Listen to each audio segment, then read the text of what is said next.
Okay.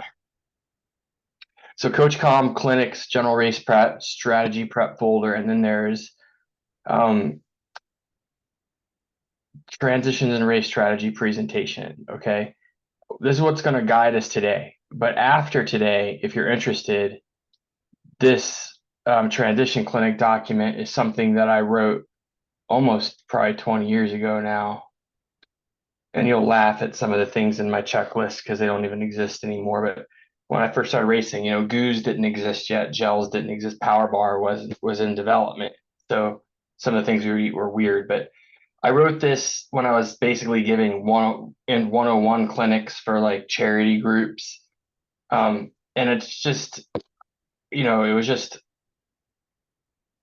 like bullet list of what I would do before the race day starts, when I exit the swim, getting to the bike, what I do when I'm at the bike, what I do at the mount line, all of it. And it's just really supposed to be like a reminder for after this clinic. If you want to read through it again, it'll basically probably echo a lot of what we talk about today. Um, and if you want to look for some tips for racing in the cold or wet weather, this thing called The Art of Racing in the Rain. It just has some hacks that I used to use because I'm honest, I'm a real, like right now I'm sitting in my house and my hands are cold, they're freezing. Like I'm terrible with the cold. So I'm a real puss racing in bad weather.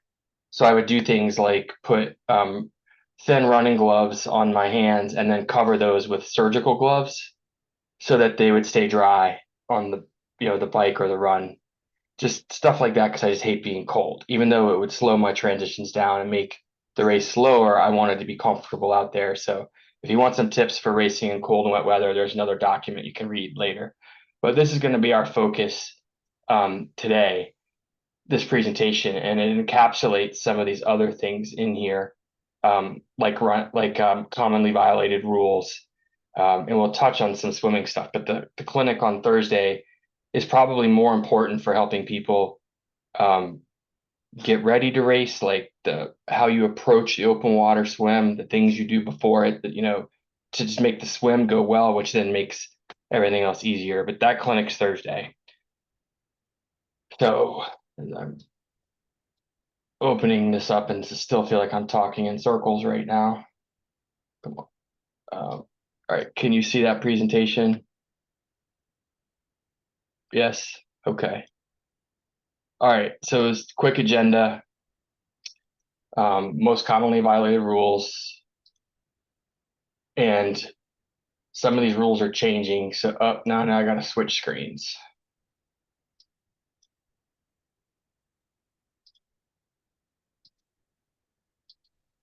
All right. Rules are changing. They finally have a new commissioner of rules after almost the entire existence of the sport.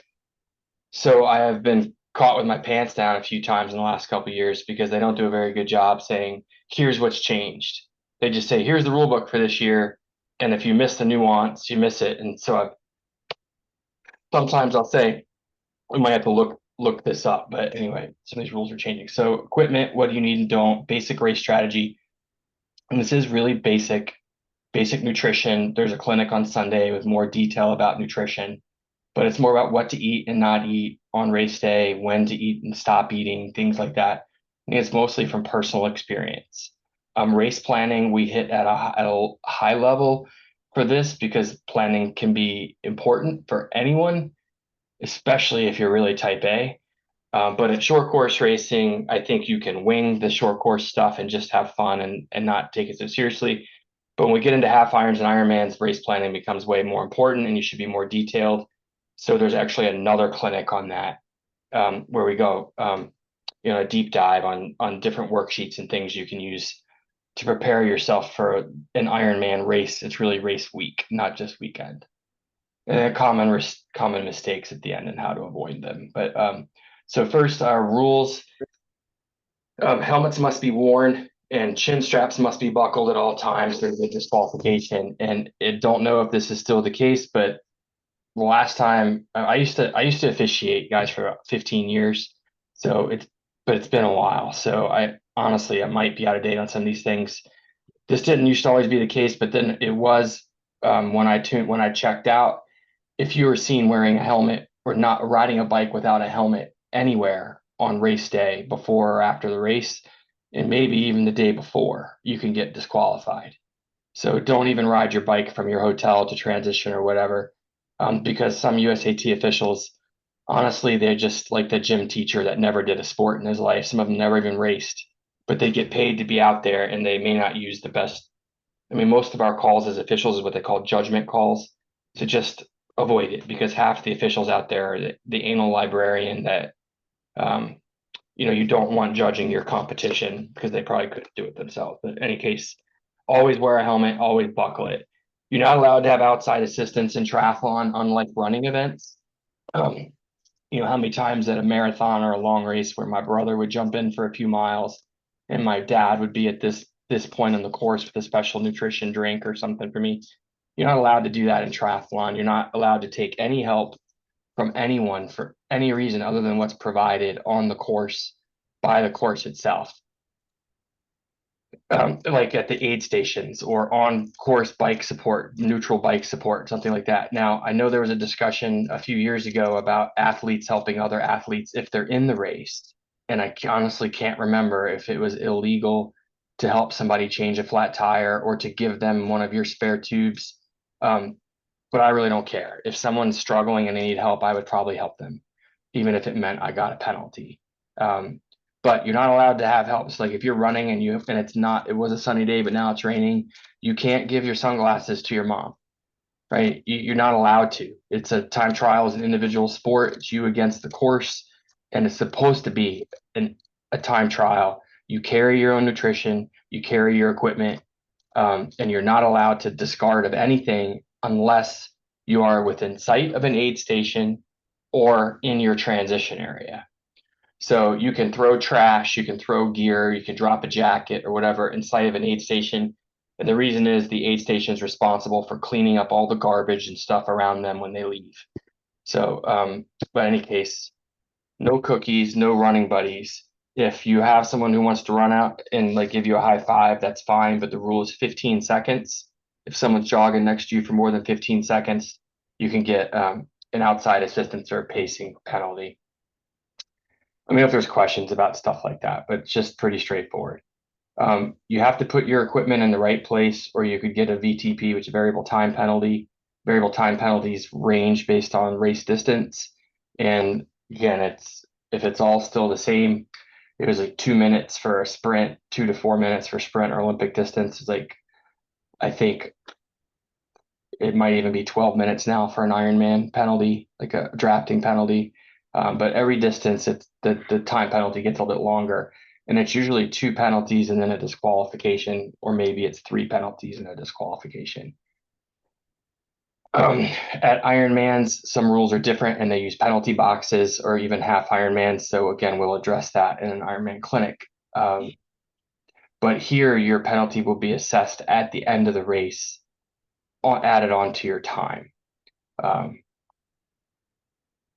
it used to be that officials are not allowed to talk to the athletes during the race, but I think that's changed too. So you might be given a warning. I don't know these days, but our job before and after the race as officials is to answer questions and educate.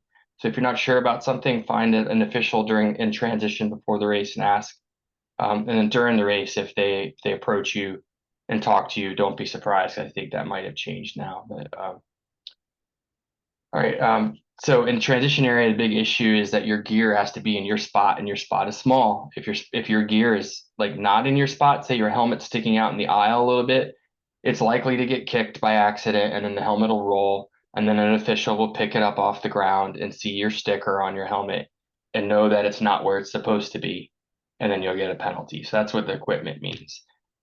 It's hard to find your bike when you come back from the bike ride to where to put the bike because your spot's empty. So we'll talk a little bit more about that. But sometimes it's happened where people have put their bikes in the wrong spot. Again, you'll get a penalty for that. You are allowed to leave the course. If you want to go to a McDonald's and have lunch, you can, but you have to re-enter the course where you left it. Okay. That's all course means. No cutting corners through gas station parking lots or whatever. Unsportsmanlike conduct. This is, really normally happens when some really amped up meathead comes at you and you don't really know what you're doing and you make some kind of mistake, like rack your bike on one side of the rack, but put your gear on the other side, which is an easy mistake to make when you're new. But then you get some person who just thinks they are God's gift to triathlon and they cause an issue. So if anyone ever amps you up or comes at you, being basically rude, just ignore them or again, don't get into an argument with them. Just go find an official. Um, Other times is like F bombs or curse words when a little kid runs out and scares you in front of your bike, your road, or whatever. So unsportsmanlike conduct applies to everyone, including spectators and officials and other athletes. And language is the most commonly violated rule. Um, Headphones are not allowed, and officials are trained to look for the ones that are like bone conducting and everything else these days. And the rule is just simple. Whenever there's bikes around or people running or riding around cars, you should be listening to instructions and warnings from other athletes, as well as the sound of the vehicle or the other bike that might be passing you. And if you're listening to music, then you're not paying attention. And literally, what that means to a cyclist, when I see a rider with other riders, but he's wearing earphones, it tells me he doesn't care if he hurts those people. Really, what it means, because it's a team sport, cycling, whether you know the people you're riding with or not. And we share commands, we share warnings, we look out for each other. And if you're wearing headphones, you're not paying attention. And usually, when you make a mistake etiquette wise on the bike, it's somebody else that gets hurt, not you. So, no headphones, even on the run, right? Um, Race numbers are required in case we find you passed out in a ditch. It's literally what all it's for, so they know who you are and who to contact. So it used to be you had a different paper number for the bike and a different one for the run. Now it's just typically the sticker on your bike is all they care about. And then you've got that paper number that goes on a race belt or whatever for the run. Sometimes people make mistakes and tear their numbers when they're putting their belts on or whatever it might be. If you do drop your number or tear it, just carry it in your hand. And if an official sees you and says, do you have a run number? You can hold, as long as you're holding it or have it with you, then you'll be okay. But that race number is important it's required. And in USA Triathlon, it does not have to be facing forwards. In Ironman, it does. In Ironman, if it's even off to the side, you can get a penalty for that. And in USA Triathlon, you'll hear announcers say, turn it around, but it's because they want to see your number and read out who you are. But the numbers do not have to be in the front. Wetsuits, unless it's changed below 78, you can wear them. 78.0 to 83.9. You have a choice to wear it, but if you wear it, you will not be counted in the awards or for in the official results. I'll be honest with you, if you need the wetsuit, then wear it and don't worry about the penalty, right? Or not being in the awards. You're probably not going to be, in the awards anyway. It doesn't matter. If wetsuit what makes you feel safe and comfortable in the open water, then wear it, whether you're, above 78 or below. Above 84 degrees, you're not allowed to wear it at all, period. And I think we might be at risk for that at Culpeper. It's one of the smallest, shallowest ponds we swim in, and it's at the time of year in July, I think, or August, where the water could be super hot. Most races, though, you have the option to wear it. If not, is it 100% legal? Ironman rules are different. I think it's 76 and below they're allowed, and 76.1 and above they're not, or something like that. But again, we'll look that up when we get there.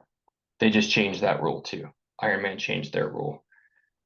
I think they might have a wetsuit option now too. Like under 76, it's legal. 76 to 82 or whatever is your choice, but you would not be in awards or eligible to qualify for Hawaii or whatever. So abandonment, this is literally littering or dropping a bottle or something like that. You're just not supposed to do it. We have our shortest bike courses are 16 to 20 miles long. Our field sizes are small because our transition areas are usually limited and you can only race so many people and at one time in triathlon. So 24 miles is a lot of road to police to pick up garbage. So the whole goal is just throw your trash on the ground at an aid station, or just keep it with you and have the communities welcome us back in future years, basically what it comes down to. All right, so now here's where the real discussions happen on penalties. It's on the bike, and there are these different types of fouls. And it's all normally based on position, but also situational. So I have left, I am leaving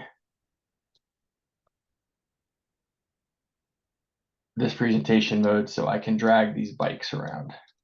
Hold on, enable editing. All right, this is how I got around not having a in-person clinic and bikes to show. So this is a road. It's two cars traveling in both directions indicated by the yellow dotted line. And it's got a shoulder I'm showing here, right? So in triathlon and generally road cycling, you're always supposed to ride as far to the right as you can safely ride, just to give enough room for cars to make it safe for you and everybody else around you. If there happens to be a shoulder, use it. Use it. Why not? Unless there's a bunch of crap in it, like rocks and sticks and stuff, which can happen after storms and things. So if that's the case, even though there's a wide shoulder, you should still ride in the lane of traffic, assuming the lane of traffic doesn't have sticks and stuff in it. You should ride on the right side. You're not required to be in the shoulder area. But if it is a clean shoulder, ride over there. There's no reason not to. Okay. Now, the USA Triathlon rules used to be 4 bike lengths. And does anybody even know, or is it 5 now? An Ironman might be 6 or 7. Let me do this real quick, just because I want to make sure. Does Well, anybody remember? Ironman just released the 2024 rules. Let's see, last week, and I was reviewing those the past couple days. Let me pull it up. But you are right with the wetsuit. They do have the min and a max temp now, and an optional.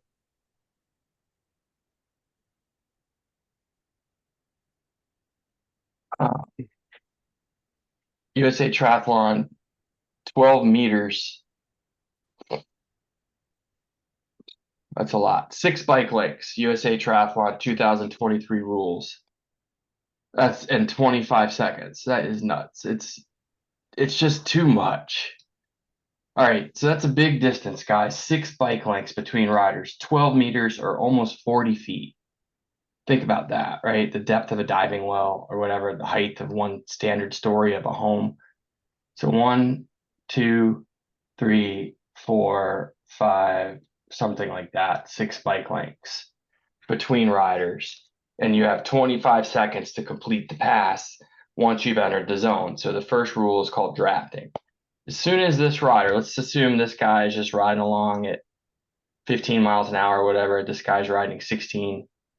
As soon as he gets within 6 bike lengths of the rider in front of him, he has 25 seconds to complete the path. You can't get in the zone and drop back out without first passing that person you were, or that is called drafting. And this is amateur rules. The rules change for pros. So once you're in the zone, you have 25 seconds to have your front wheel move slightly in front of the other rider's front wheel. At that point, the pass is complete. And this rider that just got passed is obligated to drop out of the zone within 25 seconds. Here's the catch. If this rider is moving at fast enough pace to pass this guy in 25 seconds, as long as he or she maintains pace, then they should ride out of the zone within 25 seconds. And this person never has to change their pace at all. This can become an issue when this person's inexperienced and maybe thinks they're strong enough to pass this person, but didn't see that the hill was starting to tilt up. And all of a sudden they get to the point where they're doing everything they can just because maybe it's a bigger rider. And this is a really, really capable, young, skinny rider who can climb their ass off. Now all of a sudden you can't quite pass because this guy's going faster. Look, if you can't complete the pass and then ride out of that zone without making this guy, like if you pass this dude and just sit up and go, oh, fuck, thank God I did it, and then stop riding hard, you're gonna piss this guy off because they basically have to slam on their brakes until you crawl out of the zone. So if you're trying to make a pass and you realize somewhere along the way that you're not going to be able to do that in good form or good etiquette, just stop and back out, right? Risk getting the penalty. The odds are no official is ever going to see you anyway. There's probably three of them on an entire course with 800 people, and they're probably watching the fastest folks anyway, right? Just saying, there's the rules, there's the letter of the law, and then let's just do the right thing. Let's just be good citizens, right? Know the rules, try to obey them, but if you screw up, you can't make the pass. Just sit up and let this guy ride away, and then maybe start again another time on downhill or wherever you're stronger. Okay.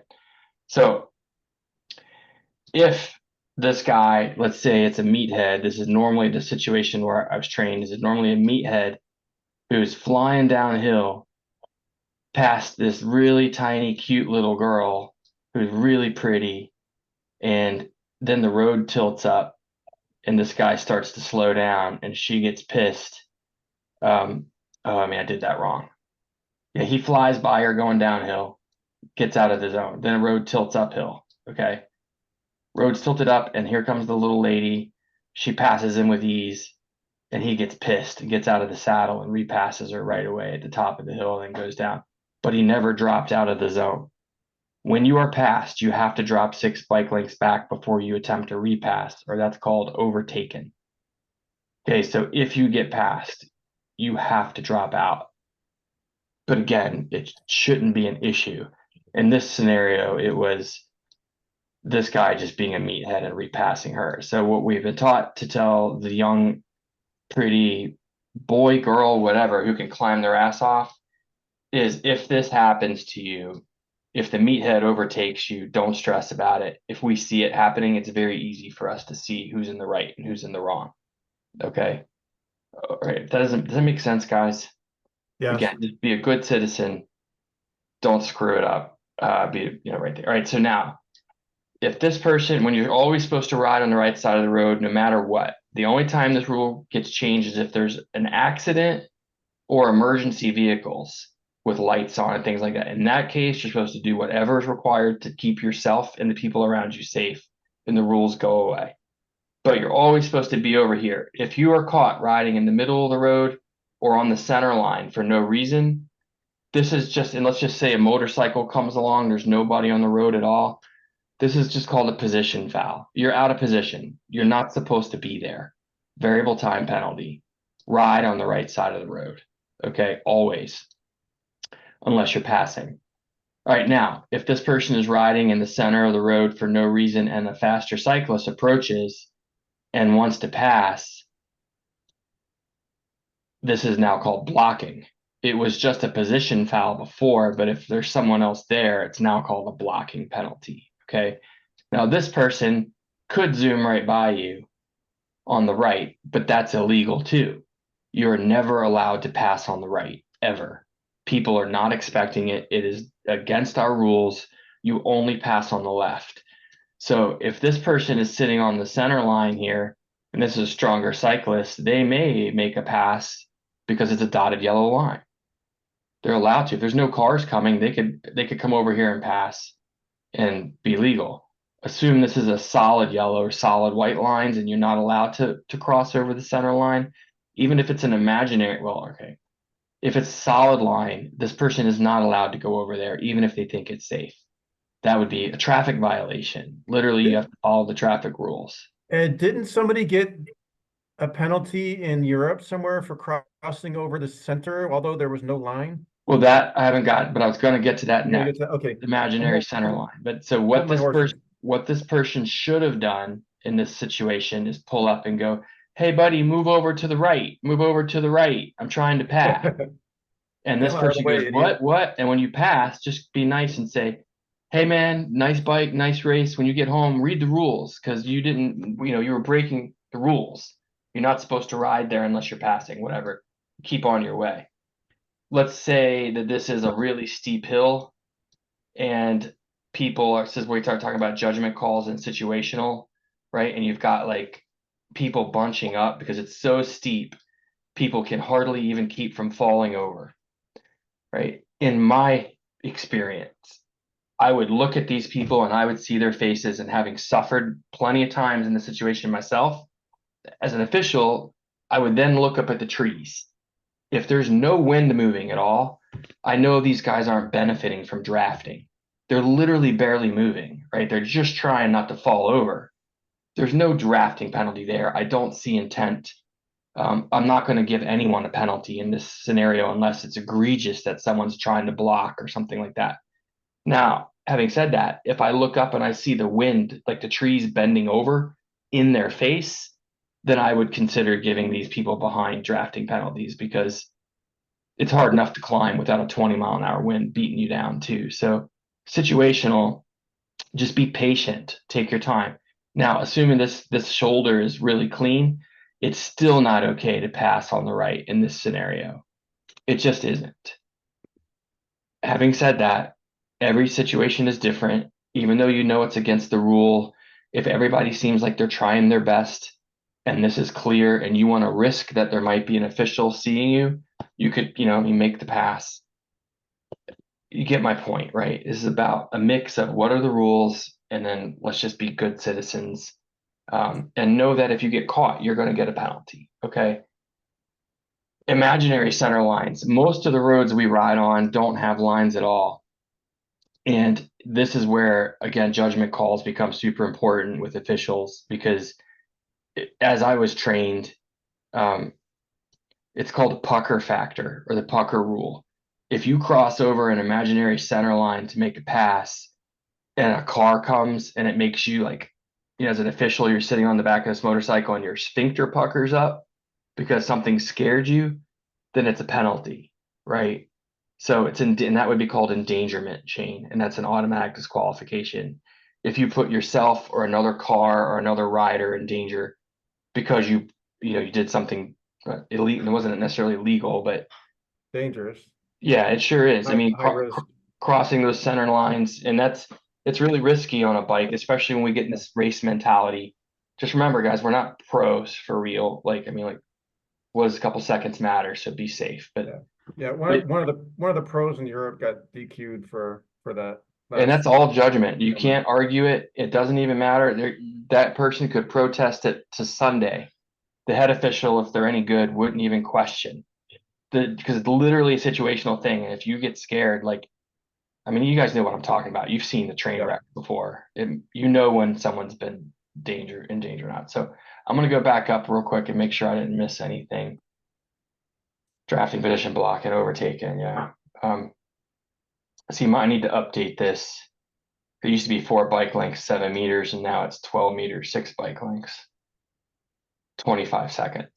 Okay. And this is what I'm saying. The new commissioner of officials is starting to adopt more Ironman rules, like no snorkel, which pisses me off. That used to be allowed. Okay. Other questions about rules? Almost all of our rules are about safety and then secondarily fairness. It's not about, being able to complete a skill like in gymnastics or something where you got to do the double flip and land with your feet together. It's about making the race course safe and protecting athletes, and then being fair. So people don't have illegal advantages or unnecessary, unfair advantages. All right, go back to my presentation here. So the race will give you a swim cap.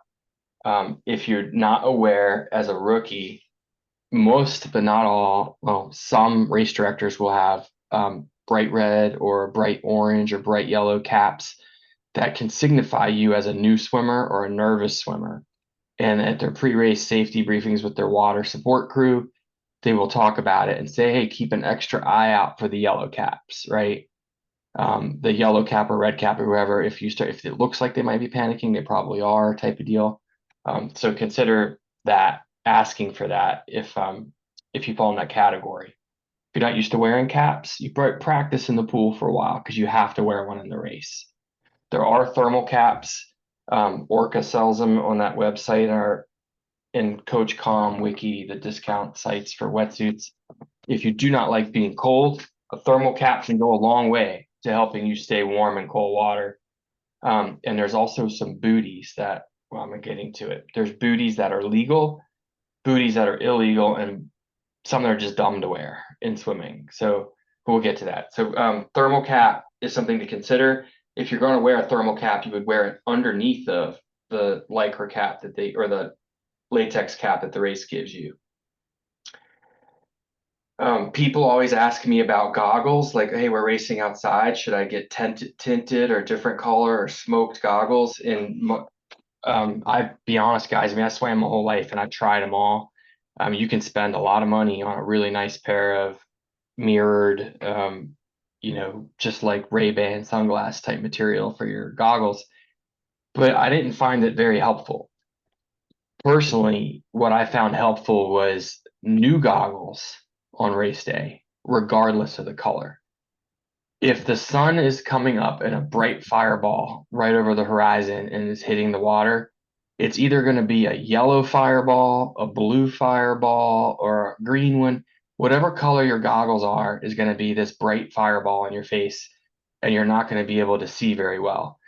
Smoked goggles are just going to make it a browner fireball, but you're still not going to be able to see very well. What helps the most is new goggles, because the goggles you wear every day at the pool, they may feel fine and fit fine and not leak, but you throw them in your bag, you throw them on the deck. They've got these little tiny micro scratches in the plastic. And what happens is these tinier water droplets get in those little scratches, and then the water hits that little, I mean, the sun hits that droplet and it becomes a prism. And that little droplet just amplifies the sun right in your goggles become like high beams. So I would suggest whatever goggles you swim with now in the pool, if you like them, buy another pair, brand new, take them to practice, wear them until they're adjusted perfectly, then put them back in their original packaging and leave them in your race bag for race weekend only. Maybe wear them the week of the race to trust them, right?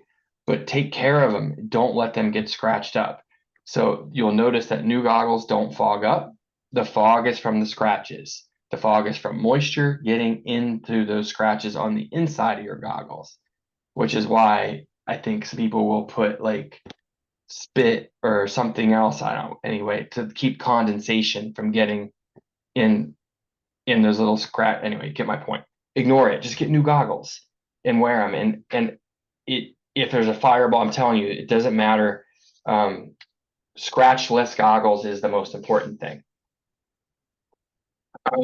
Wetsuits, there's more detail in the wetsuit clinic with pictures of what a surf suit is, everything, but just know that wetsuits are very specific to what we do. Today we had a new person on our team show up wearing a wetsuit his buddy said he could have for free, but it was a surf suit. It was made for playing in the surf, not even for surfing, just playing in the surf and trying to stay warm. It's very durable, but the way they work is they absorb water by design. And then that you heat that water with your body temperature, and that's what keeps you warm. But it's a very heavy suit. It's not built to swim, doesn't have as much flexibility in the shoulders, it's made of different material. The suits we use are very specifically designed for what we do, and you definitely would not want to use them for anything else because they are not durable. They're very fragile. You have to take care of them. You can't go surfing in them or you will destroy them. But anyway, so if you need more on that, again, hit me up, send you a link to the wetsuit clinic. Fit's critical. If you have the right size suit, but you're not wearing it right, it may not feel like it's the right size. If it's too small, there will be not enough material between your crotch and the top of your shoulders so that it's like stretching like a rubber band, and that pressure will be pulling down on your shoulders. Even 1 pound of pressure, it's like taking a 1 pound weight. And this is fine right now, but after you do it 1,000 times, your shoulder's on fire. So as you're swimming, your arms will burn. If it's one size too big, the suit will fill with water. It might as well be wearing a surf suit because you got to pull the water around with you. You feel like you're towing a piano. So fit is critical, but you have to know how to put it on too. So make sure you bring your whatever suit you buy or own to the pool if you haven't ever done it with guidance, and let Mark or Kim or I see you put with it on and make sure it fits well. Rent or buy, I don't think renting's worth it anymore because we have these discount deals, like you can get a brand new sleeveless suit from Xterra for $79, and ranging up from there. It's, I think, the same price to rent one. You might as well just buy it. And if it doesn't fit, make sure you give yourself time, because Spencer's already on his third. He's sent back his second one now. Gonna get his third one. Take Well, I some was time. talking with them, and Xterra was saying that they can get up to a half size bigger when they get wet enough. So I'm gonna try it again on Thursday. But you swam in it. Yeah, 1 lap. Oh, So that's my Spencer, fault. I'm still pretty sure that one was too short for you. But anyway, that aside, another conversation. I So, think but so it as takes well. Yeah. guys, it can fit and be perfect, or you could be like Spencer and takes a few shipping back. But let's get it right. When it's right, you'll have it for the whole summer. You use it for open water swims, races, and you'll save money versus renting. Long sleeve versus short sleeve. Long sleeve is going to be a little bit warmer. It's going to be a little bit faster. It's not going to be a lot faster. It's not going to be a lot warmer. I didn't like sleeved suits because I swam my whole life and I feel like I lose restriction or, freedom of movement in my shoulders. So even though I do not like being cold at all, I will go sleeveless for the rest of my life because I just like the way it fits. Um, it's only a little bit faster because it's a little bit more buoyant. It really is what it comes. I'm sorry. Here. Um, so um, they also make, for some people that just feel, and I don't know if that was who that was that's on that iPhone. Was that, I'm guessing. It was me, Quantea. I accidentally Oh, fine. Okay. was saying something without muting. Okay, that's fine. So some people get claustrophobic in these things. And Spencer, you may get to that point. Like, I know you're dealing with a little bit of anxiety in the water. Like you're not the only one who does. It's like you swim perfectly, but then you're like, I'm tired. And I think it's just like a little bit of stress. So if you start to get stressed in a wetsuit, like there's been 3 or 4 people on our team who could never get over this feeling of like, I can't breathe in it, even though they're standing there looking at me for an hour breathing fine. What they ended up doing was going to pants only, no top. So you get the benefit of some of that hip, keeping your hips and body up, wearing bottoms. And Orca sells 2-piece wetsuits. So you guys can keep that in mind, but it's not something, the direction I want to drive you in. But also, again, Spencer, you have a hard time getting them to fit. 2-piece suit might be the right way to go for you too. If you guys don't know Spencer, he's like 17 feet tall and it's all torso. So it can make a challenge. All I'll right. have to take a look. Thanks for the suggestion. Yeah. So I would suggest short sleeve. They're easier to fit in size. Long sleeve just adds another dimension, but I'm not going to sell you short if you want to go full sleeve. I will say, if you're going to go full sleeve, spend all the money. Get a nice one because they're going to be really supple. Like you can take your hand and wrap it around the shoulder material and then blow in the armhole and it'll blow up like a balloon, like really big. That's how soft that material is.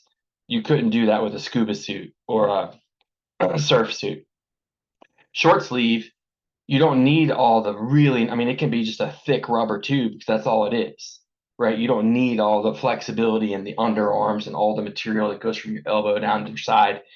So you can get a cheaper suit. It's less engineering, less manufacturing cost, less lower quality of rubber.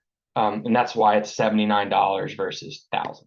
So, all right. Online versus a store. There aren't very many stores anymore, unfortunately. There used to be 3 or 4 in our area that would sell these. There are some, I think Transition Tri carries one brand, another store might carry another. But they're not usually the highest end brands or like the stuff we race in because I mean, I don't know what it is with Xterra. If you guys, if you haven't been out there, go look at their website. $800 suit. They're selling us for like $199. I I can't help but imagine that that really undercuts retail shops. So there might be a reason why Transition Tri and other companies might be using off-brand wetsuits.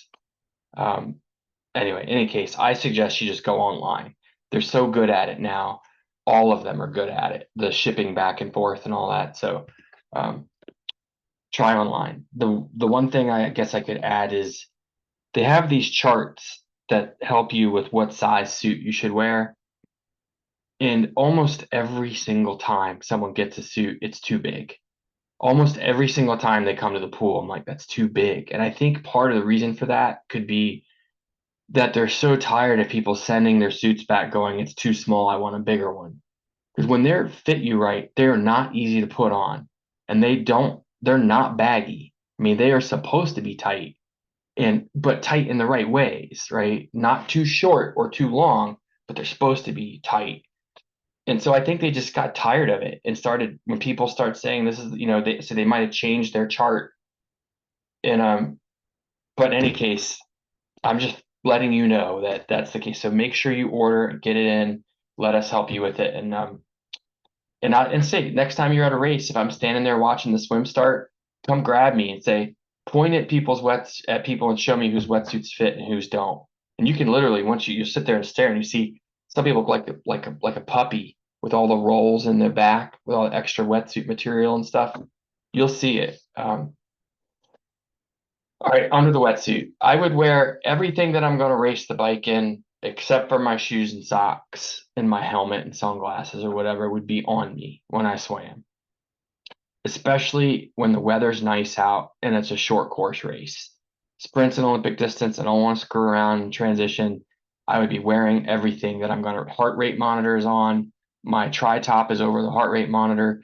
My goos are already in my pockets in my jersey under the wetsuit. Everything is on except for socks, shoes, helmet, sunglasses, whatever. Now, if it's a cold day, all this goes out the window for me because I go back to not liking being cold and deciding early in my triathlon career that I race for fun. So being cold is not fun for me.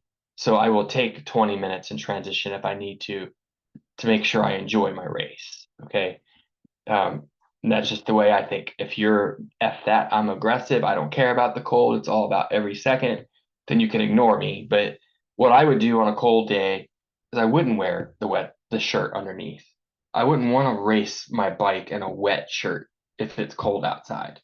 So I would take an extra towel to transition and I would dry off like I'm just leisurely getting out of my shower at home, and I would put on nice long warm long sleeve jacket, whatever, all the things I need to have fun on the bike.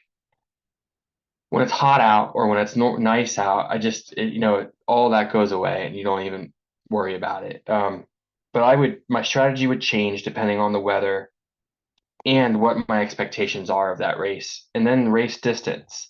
For half Ironmans, I was still wearing just tri shorts and tri top, and I never changed, even if they offered you a change tent, which they rarely do. Getting naked in our sport is illegal. In Europe, it's not. Europe, you can just get buck naked and transition and change, but in the States, you can't. So I've seen people do that whole Irish kilt or that Irish whatever that Scottish kilt thing where you put that on and change in transition if you want to. But half iron distance, I would just be tri shorts, tri top, and go. If you want to wear bike shorts, then you'll need to wrap the towel around you somehow, take off your swimsuit, and put your bike shorts on. Hang on one second, Spencer. Triathlon shorts are made to be swum, biked, and run in. The triathlon short has a really small pad. It is not like a bike. The bike shorts. Bike shorts is bigger pad, and running in that feels like, or riding in a wet pair of bike shorts might feel like you're wearing a wet diaper or something like that. So, Spencer, what's the question, bud? So at Ironman, there's not going to be like a big tent that we can change. We have to do the No, kilt thing. at half Ironman there is not. At Okay. Ironman there will be a change tent for men and one for women, and at Ironman I might consider taking off I might wear my Speedo when I swam instead of tri shorts, and then change completely into bike shorts, bike jersey, and then change into running shorts and a running tank top for the run because it's such a long day, right? Gotcha. And But then but for us, most of my people with Ironman, glasses. most of my Ironmans, I just wore my tri kit. I never changed, but that's everyone's preference is different. Gotcha. Glasses. Do you wear contacts? My eyes don't like contacts. Okay. Do you have them? No, I don't Okay. at all. So normally they will have, first of all, they sell goggles over the counter, prescription goggles. If you go to Sport Fair, they used to sell different left and right based on your prescriptions, and you can put them together. So if you haven't looked at that before, consider it the Sport Fair, or look online because you might be able to order like really expensive prescription glasses, goggles. But then they would normally have also a glasses table at the end of the swim. Oh, perfect. If they As do long as they not have have that, a I'll be good. if they do not have a glasses table, this is the type of thing like I rarely suggest people ever go to like pre-race meetings. Maybe your first Ironman, sure, but you hear the same stuff over and over. But when you have special needs like this, like I wear glasses, but I could get by without them. But some people I know can't. So if you want that specific answer, you go to the pre-race meeting and ask. And normally, if they do not have a glasses table, you're allowed to um, break that outside assistance rule, or have your mom or your wife or somebody standing there with your glasses to hand them to you so that you can make it to transition without breaking your neck. Perfect. Thank you. Yeah, that's a good question, Spencer. So those of you that wear contacts or glasses and contacts, if you prefer glasses, prescription sunglasses, but you also have contacts, I would put a pair of the disposable contacts in my saddlebag if I were you, just as a backup should something happen. If you wear contacts when you race and not glasses, again, extra contacts in your saddlebag just in case, that bug flies in your eye and you lose a contact or something like that. All right. Hey Ed, Go ahead. I plan on volunteering at the T1 tent at Madison, All Wisconsin. right. So I'll be happy to help everybody out there that I Shane, can. they don't let men work the women's change tent. Oh man, they didn't Just tell me that. kidding. Just kidding. Right. All right, guys. So you are not allowed to use fins. You used to be allowed to use snorkels. You are not now. However, I will tell you this. Number two official previous in the country, I asked her about this last summer, and she could have ripped the roof off the hotel we were at. She's so pissed that this rule got changed. I mean, who cares if you use a snorkel? I mean, really, who the cares? I don't understand why they're so hung up on this, but I talked to the race director for Kinetic Events, which is every race we're doing this year except for Ironman stuff. And I said, what are you going to do if I advise one of my swimmers to race in a snorkel? And he looked at me and goes, nothing, could care less. Right. And the official said the same thing. She's like, I won't penalize it. Well, you still might get a penalty if the wrong official. But my point is, who cares? Like, literally, if the difference comes down to you feeling safe and being able to race with a snorkel and someone wants to give you a penalty, then screw them. You know what I mean? Use your snorkel, get outside, have a great time, enjoy the sport, and we'll work on getting rid of the snorkel down the road. All right. I'm dead serious about that. I will stand toe to toe with anybody who tries to take a snorkel away from you, which they won't do. They're not allowed to touch you or anything like that. But worst case, maybe you get a penalty, but don't worry about it. You are allowed to wear booties. So for people that are super annoyed by the mud, the crap on the bottom of the lake, there's a special booty you can buy. It's made for swimmers. Again, they're really tight, and they're not like scuba booties. Are big, beefy things that are meant to take abuse and survive for years. They fill up with water. They're heavy. It's like having anchors on your feet. The booties you'll use for swimming, if you don't know what you're getting, make sure you send me a link before you do.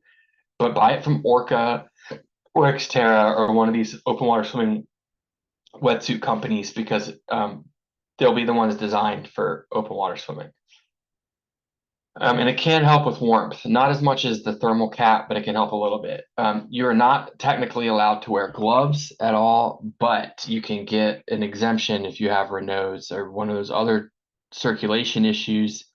And again, if you're going to race in gloves, there's certain ones that you want to consider, not others. But gloves are illegal unless you get uh, a pass, so to speak, in advance. And you'll do that by reaching out to the race director probably in advance, or they'll hook you up with whoever the official is that's assigned to the race, and they would you would apply for exemption with those guys. All right, so any questions about this? Like, we could go into more detail about strategy and stuff, but again, there's another clinic on that on Thursday for swimming. Just real quick, have you guys, everyone, I mean, Shane, you've been around the sport for a while. I don't know if Brian, I think he might have left, but is everyone learning something? Amadot, Pantia, I'm sure you guys are learning something. Spencer's learning something for sure. Yeah, this is Shane, did you helpful. learn anything yet? I'm learning stuff. Okay. I can't go in the girls' tent. Dad, I'm always learning something. Oh, yeah, Jason, I'm always when learning something. Yeah. did you join, Jason? Ooh, I didn't even realize. Yeah, we got a few more. I snuck in around 6:25 or Right. 5:25. Sorry. All right, Late so getting out of bike, work. there's different kinds of bikes. They're not all legal. Most of the stuff that you're gonna be able to get your hands on is, but you can't ride a recumbent. If you want to look what the rules are, the USA Triathlon competitive rules is on the website, and there's a whole section that will give you dimensions, like how far the bottom bracket can be from the axles or the hubs, and how much drop. I mean, it's just rules that make sure your bike is legal. In general, anything, road bike, tri bike, hybrid bike, mountain bike, they're all going to be legal in our sport. But they have to have freewheels. They cannot have the coaster brakes like when you were a kid. Okay, it's got to be a handbrake. And if you're worried about it, let me know. But in general, I just want you to be on a safe bike. We don't really care what kind of bike you race. In fact, I think it's cool when you see somebody out there on some 40-year-old steel frame with a Jeffrey bike flag from Toys R Us, like off the back, maybe a baseball card in the spokes or something like that. I think it's pretty cool. So, Someone did DC try with one of the rental bikes. oh really? That's cool. Yeah, they did that one. And then Maryland in 16, somebody went around with the 3-speed bike and the container, like the ice cream box at the front of it. He was doing an advertisement for a gel or something like that. That's awesome. So, and he passed us. right. Yeah, Lance Armstrong, it's not the bike, bro, it's the engine. So, pedals, you can wear whatever pedals you want. And if you need help with buying them, let us know. You need help practicing with them, let us know. We'll help you. But if you don't have fancy pedals, you don't need them to race. Platform pedals are fine. You will be faster using clipless pedals, and we'll teach you how in other clinics. But you can wear whatever shoes you want. I will tell you there's a difference between road cycling shoes and triathlon shoes. I don't want to spend a ton of time on it, but it literally comes down to a triathlon shoe has a loop on the back of it to help you pull it up over your heel faster. Okay. The Velcro on a triathlon shoe opens to the outside away from the chain. The Velcro on road bike shoes open so that they come inside, and you might have to be careful to not get your Velcro caught in your chain. That's it. The tri shoe might be a little bit lighter, but that's it. The tri shoe is gonna be more expensive because they don't sell as many of them. So I would suggest to most people, you can get a tri shoe if you want. Go ahead, Spencer. Are you going to talk about helmets or Nope. is that later? Oh, okay. What about whether to get an aero helmet or not? That, and also to see like is there anything special we have to be worried about with our helmet? Like, does it have to fit some kind of regulation or standard? Yes, Consumer Product Safety Commission, CPSC, there'll be a sticker in any helmet you buy that says it's certified. And I wouldn't stress about it if you buy your helmet from a reputable bike store, it's going to be Yep. fine. It's just some of the newer wave advanced aero helmets coming into the market might not meet safety specifications. So those are the ones you have to be real careful with.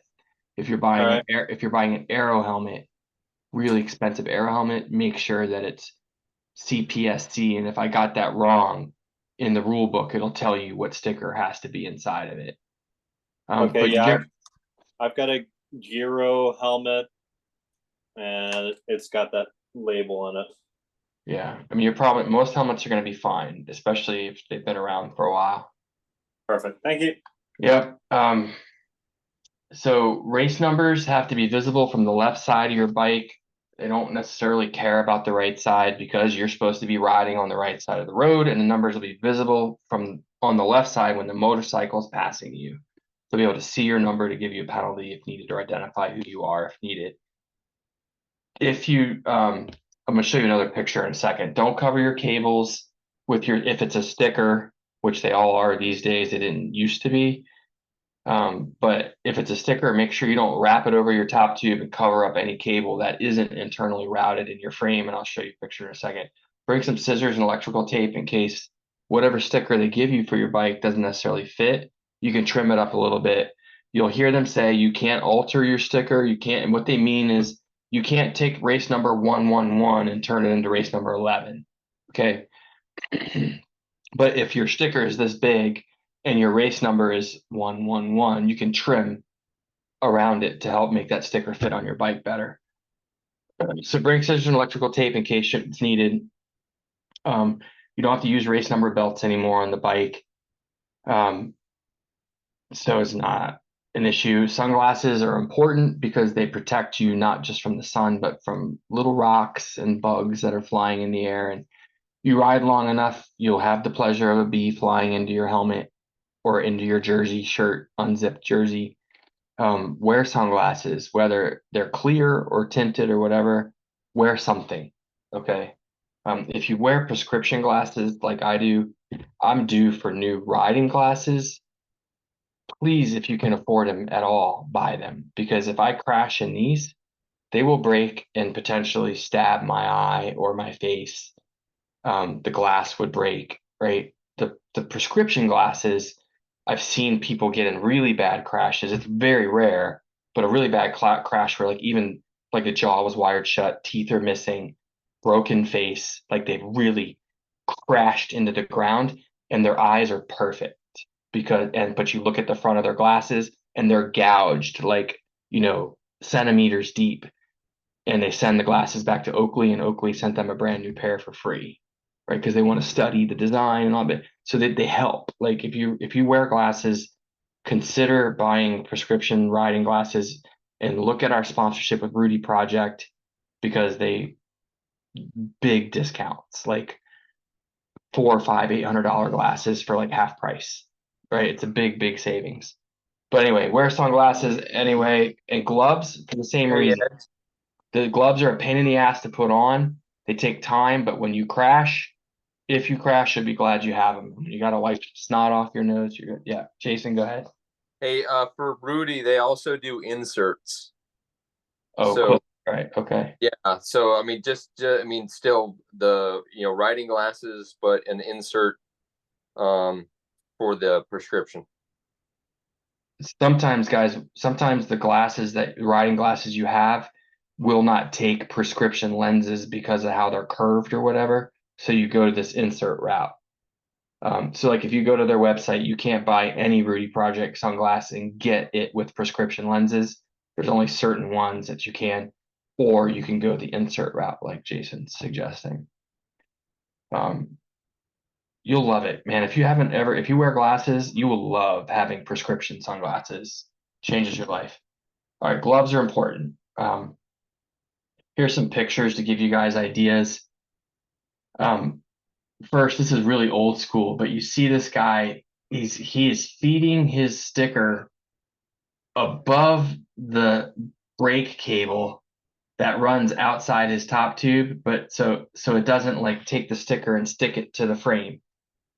So if he were to grab his brake, it would work and then it would just be stuck there and it would never release. Most bikes now have their wires routed internally. Like this bike, the wires go into the frame and run inside, but some bikes don't. So if your bike doesn't, please do not wrap your sticker around any cable that you can see. Okay. There's different places to put your stickers. This was a double-sided sticker that he just folded around his top tube and stuck it. You can see how big it is. It's fine because this dude's got a really pretty high seat post. But on Ed Zirkle's bike, that seat is like my short ass legs. That seat's almost on the top tube, and that wouldn't fit. So I would take my scissors and cut it off right above the 1 and right below the 8, so I could get it in that space there.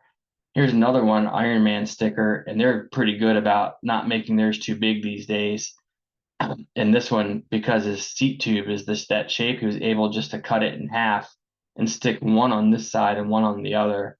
So you just get an idea for different strategies of how to put your stickers on your bike. Your helmet sticker is only for photographers.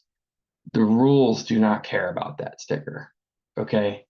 Um, Different ways, make sure you can carry a couple different water bottles. Try at least 2, if not 3 or 4 water bottles. This is called a bento box. Can Velcro on your top tube. If your bike isn't designed to integrate one, it's an easy way to carry food. Different types. This is a way you can add something on sheet to add 2 extra bottles and carry some CO2. Just giving you guys ideas of different things that are out there. And when you're first race and you're figuring out how to do all these things, be sure to ask people for help. Just make sure you get there early. Ask any of us, but especially the people that help you as workout leaders and whatever. There's all kinds of little tricks and always a solution for something. On the run, more later, I mean, probably fitted. Basically, what I want to say is if you buy your shoes online, you've never been to Potomac River running, that's my I'm going to advocate for them because I've known them for a long time just as friends. But Pacers is a great store too, right? Really good people in the running world. When you go in there to buy shoes, they ask you what size and they look at you run on a treadmill. They don't ask you what color you want. They literally bring out shoes and tell you what shoes you're going to get. If there's a choice between color, then they might give you that option. But it's all about the size of your foot, the width of your foot, whether you got a fallen arch or not, and whether you pronate or supinate and to what degree. Big pronator, little pronator, neutral runner, right? So let them help you find your shoe. Don't just buy them online. And here's a guy who does this stuff for a living.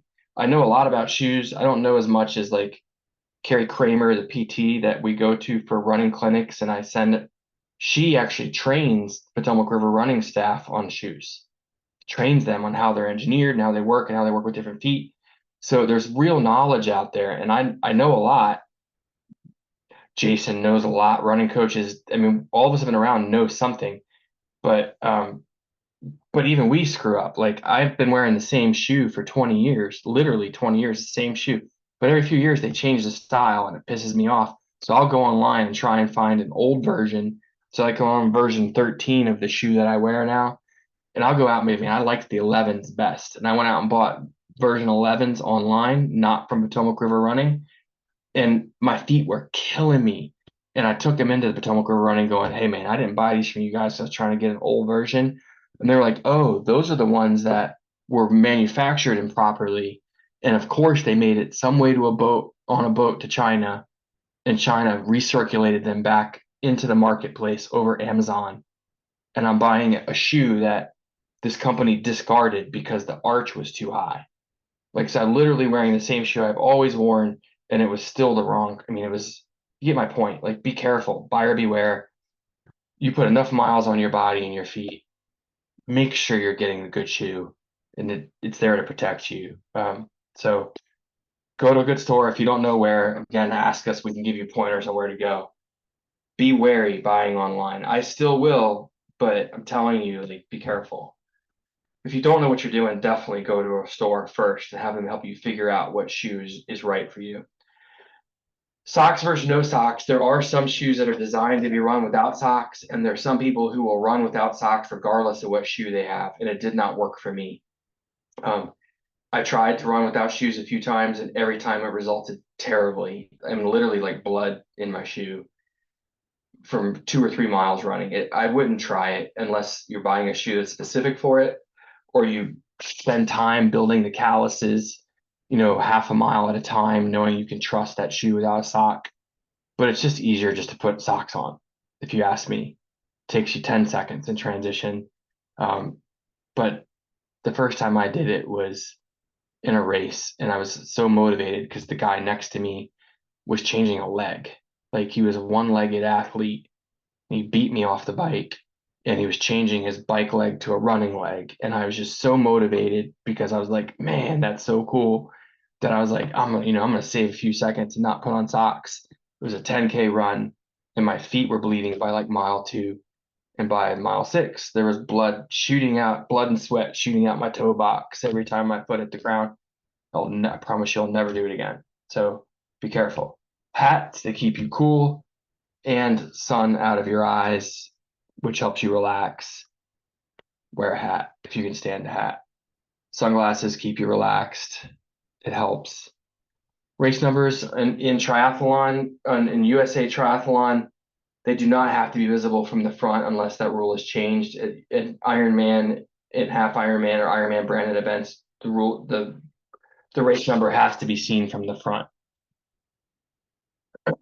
If you use a race number belt like these described, there's a few different types. This one can carry some goos as well, and it has these things slide right off the end, and you stick that string through the hole in your race number belt and put this little doohickey back on there. And what's cool about this is these are, first of all, they're bungee cords, and there's play. So if you stretch the cord, it doesn't rip your number off. There are versions of race number belts like this one that have buttons instead of these strings. If your race number belt has buttons, put the race number belt on you, then put the race number on the belt, because the belt will stretch. And then when you put the buttons on and take the belt off, the number will ball up. But when you put it on, it'll be square. If you put the race number belt on when the belt is small and put the belt on and you pull the belt and it stretches, it'll pop the buttons off and then the number falls on the ground. So, all right. Same thing happens with safety pins. If you don't have a race number belt, you should get a race number belt, guys. It makes life easy. But if you put the safety pin this to your chest, make sure you put the shirt on first and then safety pin the number to the shirt, then take the shirt off. Because the same thing will happen if you pin it laying on your bed and you put the shirt on, the shirt stretches, it'll rip your shirt or rip the number.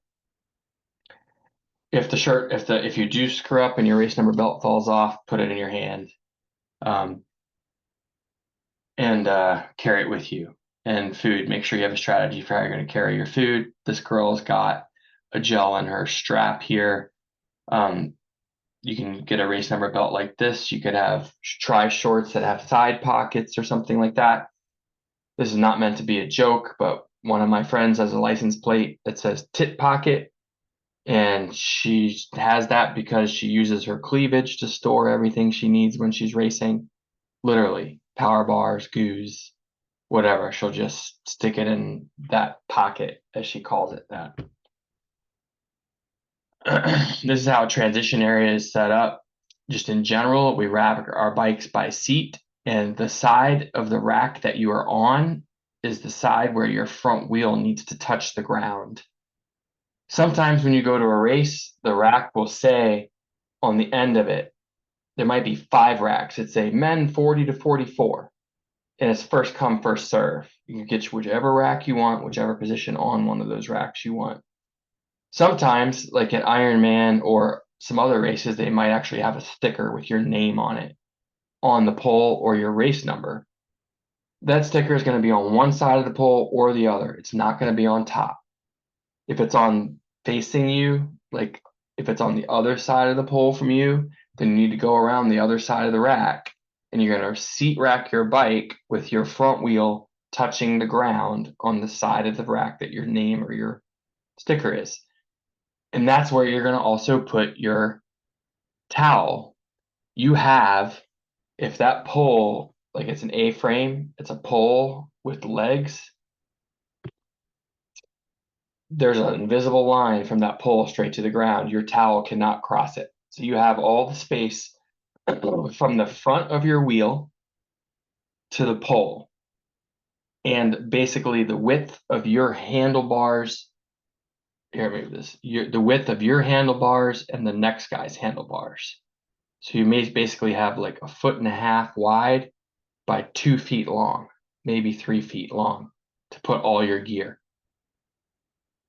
If you're racing by yourself, that's where your transition bag has to go and everything else too, unless you go put that back in your car, which most people don't. Team Z races, we make it easier because you bring all your extra stuff back to the Team Z tent. We put a tarp on the ground, you set your stuff on that tarp, and you only leave the stuff you need for racing and transition. Another picture here to show you some examples in a second of this, okay? But you'll set everything you out. And if you go and read that document I showed you the link to at the beginning of this presentation, Coach Com, file section, clinics, general race strategy folder, there's a document called transition clinic.doc, where I wrote down the words of how I would pack and unpack my bag. What are all the pieces of equipment that I would have in my bag for the bike, etc. Okay. So first, when you get there to a transition, make sure you know whether the racks are numbered or not. It could be just open transition, could be that you have to be on 1 or 2 different racks based on your age group, or it could be that you have a spot for your name. Figure it out, find out where your bike belongs, and know where you're going to put your gear on the ground. And if you don't understand that, ask for help. You're never allowed to have any kind of glass in transition, and there will be a mount dismount line that you have to cross with your bike before you can get on your bike to start the bike leg of the race. So you finish your swim. We'll talk about this in a second. You will run in the transition area, put your gear on, get your bike, and run or walk your bike out of transition, and you have to cross the dismount line before you can get on your bike. At the mount dismount line, I'm kind of ahead of myself here, so I'm going to wait a second. You're not allowed to have friends or family in transition area with you. You can't bring your dog or anything like that. Transition area is about security as well as safety, so heads up. Prep. If you can get to the race the day before, I suggest that you walk everything. Swim finish into where the transition area is, find where your bike rack is going to be. The next day, or then walk from where your bike rack is to bike out, walk from bike out to the mount dismount line. Just walk and see where you're going, so it's not a surprise on race day. If you only get there on race day, get there early enough that you can do the same thing, right? A real key is walking backwards from bike finish back to your bike spot. When you come out of the water, you have a bike to look for that is yours, and it's incredibly unique. When you come back from the bike, what you could be staring at is this. So how do you know where your bike goes, right? When it's just like, it's one of these spots. Count how many rows you are, or look, there's these Snapple signs, right? I think those say Snapple. So you could be like, oh, I'm the fourth Snapple flag. So you run down your aisle and you turn in at the 4th Snapple flag, or the 3rd oak tree, or the 2nd street light, or the 4th row, or whatever it is. Like, memorize it with other landmarks and cues, not just hoping you'll find your spot, because it can be this challenging.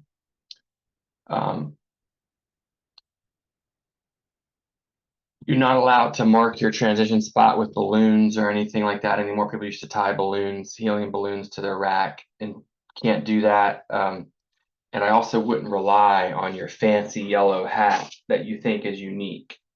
when you set your hat on the ground and you run in the transition and realize there's 14 other yellow hats. You don't remember which one is yours. So be careful trying to mark your spot. Instead, rely on natural landmarks and just walk it and practice it the day before, the morning before the race starts, just so you can find your spot. I've seen pros make this mistake. They'll look at me when I was officiating and go, "Where's my bike spot?" And I'm like, "I don't know where you racked." Like, and they're in massive panic.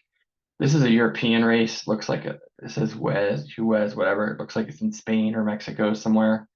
It's really tight transition area, as you can tell. But that usually is bad. They can be. And Spencer, the rules are going to change for Ironman, how this works. So make sure you attend that clinic when we do. But at USA Triathlon, you're going to place your bike, pick up your bike every time. This is more of what you might expect at a race like we participate in. A little bit more relaxed, a little bit more space. And you'll see, you know, like these guys get a little bit more space. Like he's got his towel right here, which is about right. But then he set his bag over here. Well,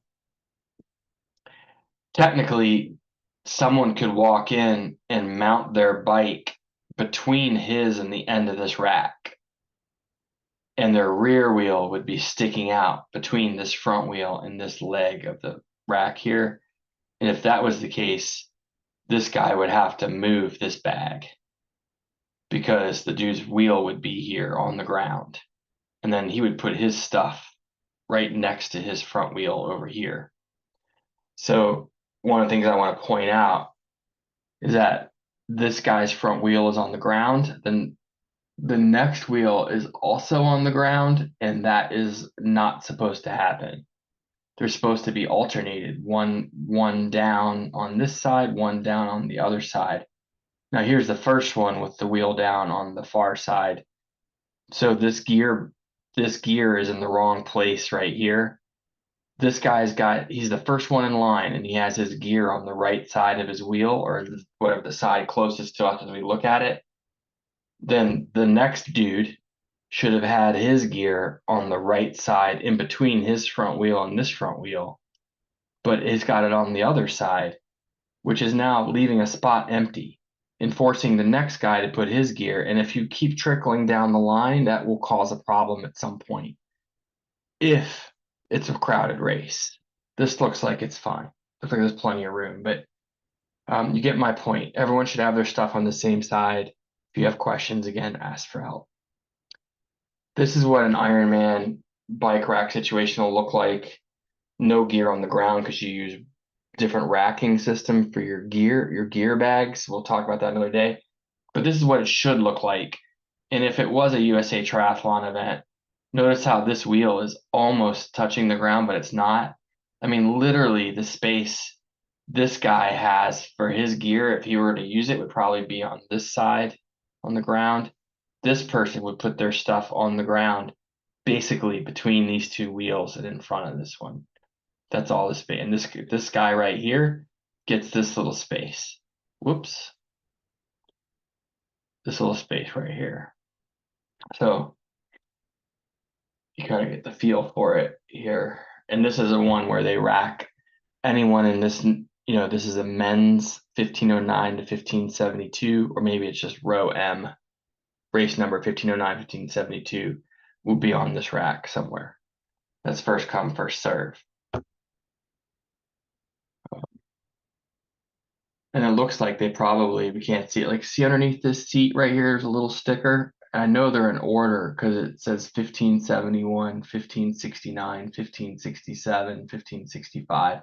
So they probably have little stickers right here under that nose of that saddle telling this guy it's where he has to rack his bike. All right, race strategies. And this is just a general conversation. Triathlon's a complicated sport because it's got multiple sports in it. And anytime you change disciplines, it's going to cause your heart rate to go up. So when you swim, all of your blood will be in your torso, even if you're just aerobic. If you're swimming properly, zone 2, which should be your race pace all the time on the swim, it should never, ever be anything more than warm-up effort for the swim. just in case you haven't heard my lectures, if you were to swim a mile all out and then do a mile easy, the difference is only going to be a couple minutes, like 2 or 3. In the swimming world, that's a really big deal. In a 3 or 4 hour triathlon race world, who cares about 3 minutes? Do not go harder than warm up pace on the swim. Even if you are going warm up pace on the swim, all your blood will be in your torso. Your body is, horizontal. And when it comes time to stand up, your legs, which are the biggest muscle groups in your body, are going to start demanding oxygen, which means blood has to go to them to give them the oxygen, which is going to make your heart beat harder because all the body muscles in your upper body are still clamoring for oxygen to recover from the effort, but the legs want fuel to burn. So it's going to make your heart rate spike. Okay, you need to plan for this in the race because we do not want to go anaerobic when we race any endurance event. Doing it once is a mistake. Going anaerobic 2 or 3 or 4 or more times, and you're risking your ability to finish the race. Excuse me, boss. I'm sorry. Finish the race, or at least not bonk or have to walk the run instead of being able to run. So Olympic and sprint distance race strategies can be more challenging or more complicated depending on how much experience you have. But I encourage everyone when they first start racing, your first race should just be aerobic all day, except the last couple miles of the run. You're starting to feel good, race it. Right. So this is zone 1, zone 2, zone 3, zone 4, right? As you start to gain experience and you're really fit, zone 4 is something you could hold for 2 hours. I gotta stop. My yawn. I'm getting in a yawning habit here. So if you're a fast triathlete, Olympic distance races will be around 2 hours to 2 hours and 15, 2 hours 20. So you can race a lot of it in zone 4, but it takes a lot of experience, a lot of practice to get that right. For most of you, as you gain experience, I'll say, okay, well, let's stick with the swim in zone 2 and maybe do some bike in zone 3 and then race the run. As you get more experience, you can start to build more aggressive race strategies, but it doesn't have to be today zone 4, yesterday was zone 2. It could be zone 2 on the swim. Then I'm going to start zone 2 on the bike for 5 miles, make sure that I'm eating well, settled in. Then I'm going to do 5 miles zone 4. And if I'm feeling good, I might do 5 more miles zone 4. If I'm feel like I'm pushing the envelope, hard for me to manage my heart rate, I might back down into zone 2. So you can have a race strategy that varies over time. 10 of your 20 miles is zone 4. And if that on the bike is in zone 4, and if you're able to race the 10K, then next time maybe you can be more aggressive. But if you try this race strategy and you fall apart, again, you've learned you did something wrong. And we could try and adjust the race strategy again to prevent that from happening next time. So we've got what I call a safe, aggressive, and risky race strategy. And I'm trying to show how when you transition from one sport to another, your heart rate's going to spike. So if this person is racing the swim in zone 4, they're either making a mistake because I feel like you should be in zone 2 forever until you're missing the podium in your age group by 2 minutes or less. Don't ever worry about swimming fast, right? It's just not worth the energy cost. How many calories you burn to earn 2 minutes on the swim isn't worth it until you're at that level where that minute does matter. Okay. So zone 2, and then let's just say you were in zone 4 on the swim. As you approach the swim exit, you should back off into zone 2. Let your heart rate drop because as soon as you stand up and go vertical, body demands more on the blood go up and heart rate's going to increase, and you want to be able to absorb that heart rate increase without going anaerobic. And that would allow you to potentially jog through transition. Some races that transition like Rumpus and Bumpus, it's not that long from swim to bike, but it can be really long, like Ironman Lake Placid. It's about a half-mile run. So half-mile walking anaerobically is probably 10 minutes slower than a half-mile easy jog aerobically. So it's worth it to slow down on the swim so that you can gently run through transition and get on your bike without your heart rate spiking. If you're swimming at threshold and stand up and try to run, you will spike and go into zone 5AB. When you're in zone 5B, you got 3 minutes, maybe 4, and then you're done. It's that short of a mistake. I mean, 4 minutes in zone 5B, 2 minutes, 1 minute in zone 5C, and you are now forced to recover by like sitting down or walking at a barely crawl pace.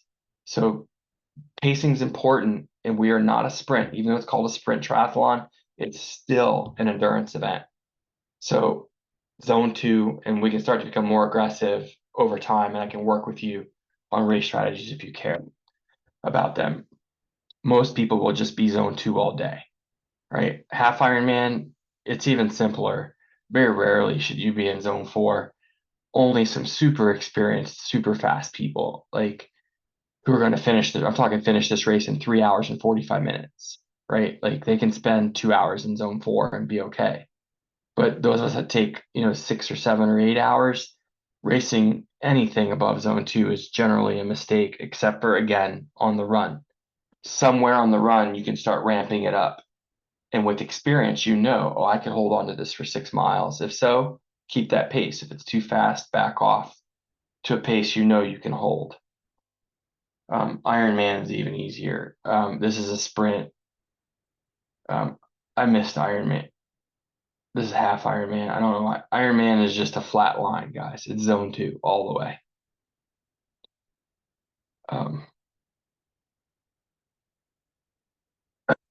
All right. Some things to think about. Again, this is talked about in that document that I wrote, that Word document for transitions. But when you get to the race, make sure you leave plenty of extra time. Back your schedule out when you arrive from when you have to go to the bathroom. Like if the race starts at 8, I want to make sure I'm in the porta potty line by 7:30. If there is one, so that means if it takes me 2 hours to poop after I have my coffee, I should be having my coffee at 5:30. Right? You just back out how much time you want to allocate to doing, how much time to get through body marking, how much time to get to where I pick up my chip. Do I want to warm up? Am I going to run at all? Am I going to swim at all? Back all of this out and build your timeline and have your plan for the morning. We'll talk about warming up in the water in the swim clinic on Thursday. So don't miss it or watch the recording if you can't attend that. Make sure you walk your transitions, look for your landmarks to find your bike, your rack. When you're running in transition, take all of your stuff. Like I would set up your transition area, then bring all of your stuff back to the team tent. And you'll see everyone brings all their swim gear and their extra gear and bags back to the team tent. And they'll have some coffee, maybe some fruit, bagel, whatever. And then everyone kind of puts their wetsuits on at the same time and walks to the swim start together. You leave your gear behind, and I watch it with other people in our little Teamsy compound. Make sure you wear sunscreen for obvious reasons, especially early in the season. But the tips to remember here are, if you can have someone else put the sunscreen on, that's great. Then you don't have to touch it with your hands. But if you put it on using your hands, make sure you wash your hands really, really well with soap and water, because the next thing you're going to do is go grab your goggles and rub them with your thumbs. And if you get any of that lotion in your goggles or on your eyes or on your face inside the area where your goggles or where the water might wash this stuff in, your eyes are going to burn on the swim, like on fire. It'll be a miserable experience. So don't put sunscreen on your face until after the swim. If you do use your own hands to put it on the rest of your body, make sure that you wash them really well. Keep that stuff away from your eyes and your goggles. Swim start positioning has changed a lot because now they're almost always time trial starts versus mass starts. But if they are mass starts, or even if they are a time trial start and you're a nervous swimmer, everyone tries to swim right on the race line, like a buoy line. Again, we'll go over more of this in the clinic on Thursday with open water swimming. But if you're nervous, don't swim right on the buoys. Swim a little bit to the inside is my favorite spot, even though they'll tell you you're not allowed to, you are. What they don't want you doing is missing the turn buoys. So if it's a square course, again, we'll go over this more on Thursday. But my point is, you have to go on the turn buoys. But if you're nervous about swimming, don't swim right on the buoy line because that's where everybody else is going to be. Swim 10 or 15 yards to the left of them or 10 or 15 yards to the right of them, and find some open water. And you won't, because it doesn't matter, like, even though we self-seed sometimes, you're going to have faster swimmers coming from behind. You're going to pass some slower swimmers. Just until you gain experience, that can be nerve-wracking for people, so just expect it. If you don't want it, get out of the way, move one way or the other. Again, let's way more on the whole hour on this on Thursday. Okay. I always swam until my hand touched the bottom a few times, and then I would get up to walk. You swim faster than you walk. So the only time you should stand up before you run out of water to swim in is if you're tired as crap and just thankful you survived, right? And stand up as soon as you can. But walking in chest deep or neck deep water is really slow. So I would just swim until I ran into the shore, and then I would stand up. And the first thing I would do is put my goggles on my head, then unzip my wetsuit, pull it down to my waist, take my cap and goggles off in my hand. When I got to my transition spot, I would peel my wetsuit down in one layer like a banana. You don't fold the banana skin on top and roll it down the banana.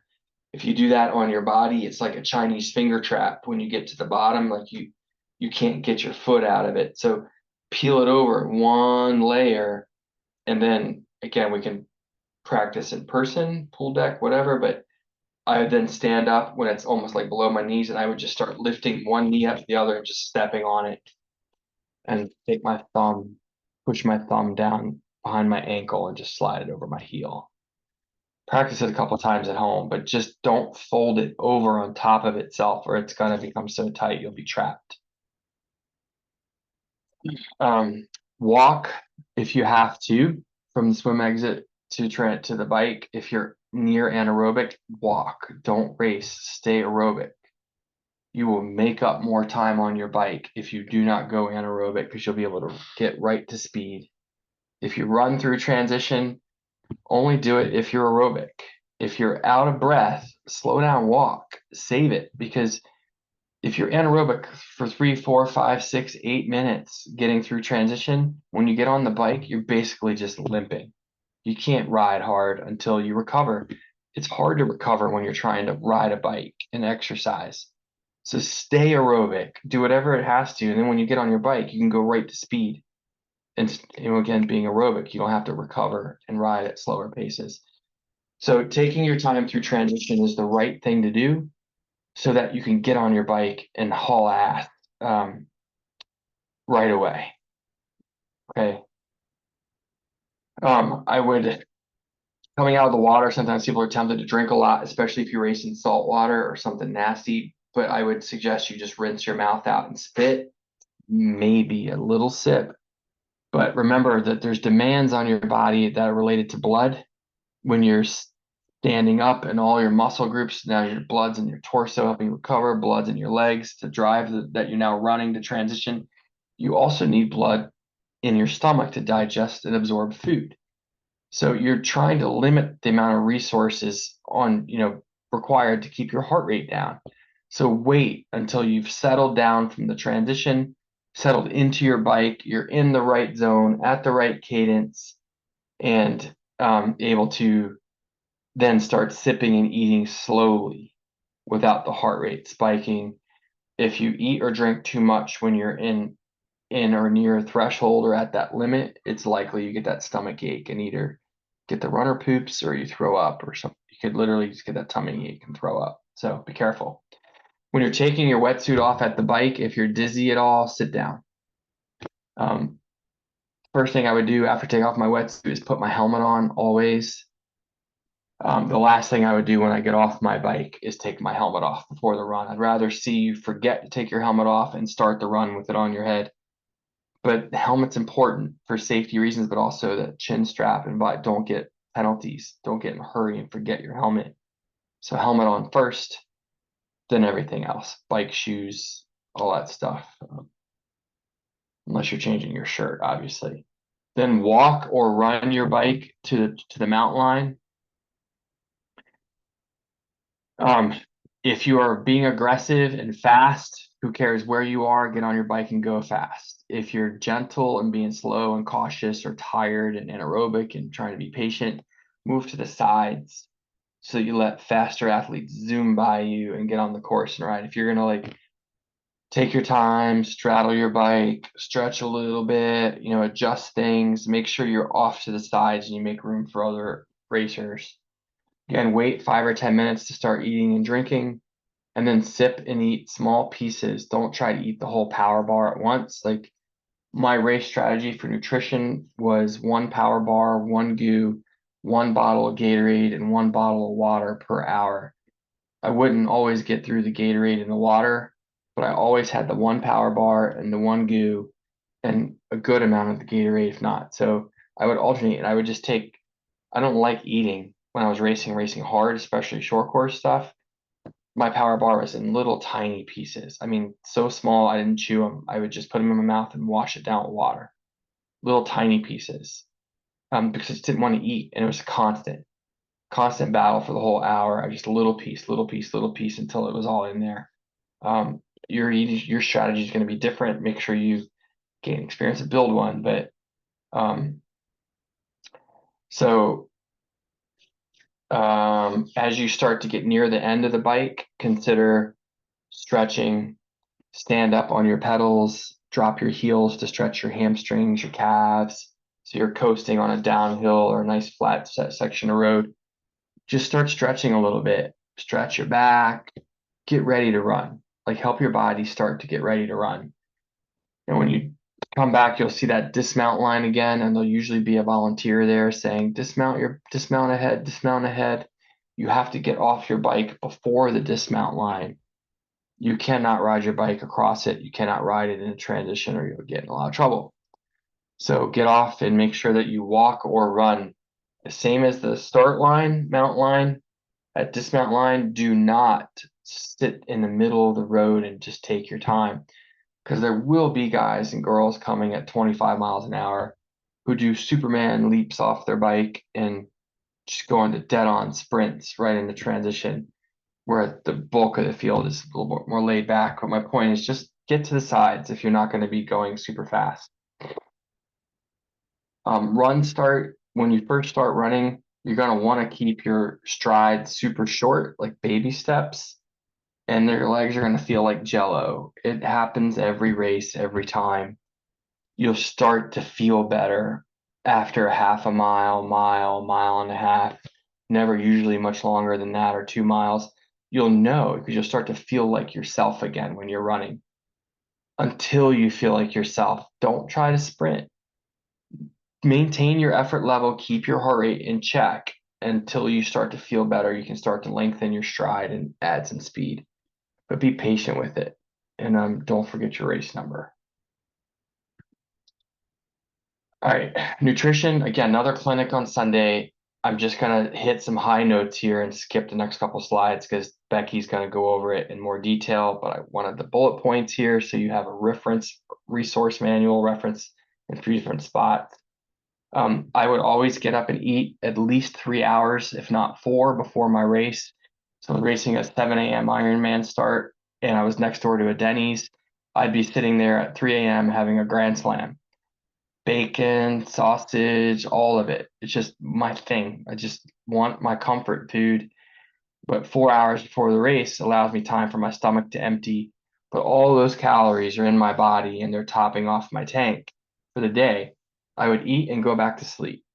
If I was at a race that was not near restaurants or they weren't open at that ungodly hour, I would drink like 2 or 3 cans of Ensure, or now there's all kinds of stuff out there for different shakes or something you could drink, but nutrients, minerals, vitamins, protein, and get all that in me and then again go back to sleep. So my liver starts producing glycogen, some other stuff, you just body starts the day. And then between the time when I woke up in the race, I would just graze, sip and eat, sip and eat, sip and eat to keep yourself from getting hungry. But you have to make sure that you bring yourself enough snacks and food to do that without dipping into your race nutrition. Like whatever you were planning to eat on the bike, you don't want to get hungry before the race and be eating that because you're hungry. So have extra food planned for before the race. Bottles of water and Gatorade too. and just sip to keep from being hungry, but you don't want this big bloated stomach either. They say it takes 3 to 4 hours for your stomach to empty. That's why 4 hours. And again, by empty, I mean, let's go poop, right? I want to get that big one out like everybody before the day starts. After the swim, I would rinse my mouth, not chug. Bike, I'd wait 10 to 15 minutes to eat. I would graze during the bike in super small pieces or on a timeline where like at the bottom of every half hour is when you have the goo. At the top of every hour is when you start eating the next Cliff Bar, Sport Bean, or whatever it is you have, right? And you know that within that hour you have to have 2 bottles. Just have something set on paper so you know when you're behind or on target, right? You should be able to track it. Your head goes all kinds of places. So it's good to practice these things or write them down. Even put a piece of paper with tape on your bike top tube that says, at the 15, you should be eating this. At the 30, you should be eating this, whatever works for you. The amount of calories you should take in is going to vary based on size, but there's some general guidelines, which you'll see here. Like these are straight from Becky's handout that she'll talk about in the clinic on Sunday, so I'm not going to read it all. But she gives you some really good guidelines on where to start in terms of planning your race nutrition. Okay, so join in on Sunday for this clinic or watch the recording for nutrition. I believe that you don't really need a race plan for sprints or international distance unless you're a super type A kind of person or you just are super scared and you want to calm your nerves, then that's great. Half Iron, you should probably have a race plan. Ironman is definitely required. Too much money, time, and effort goes into screwing up a race like that to screw it up.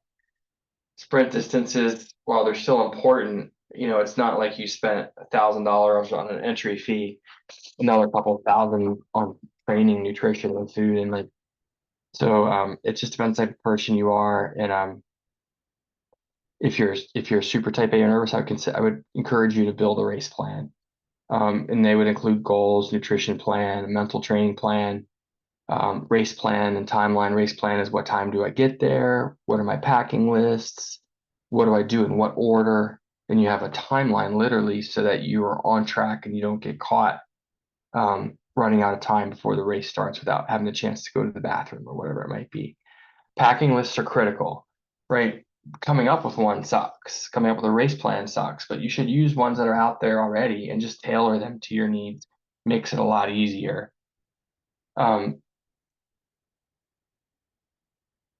will go over these components in the race planning clinic for Ironman.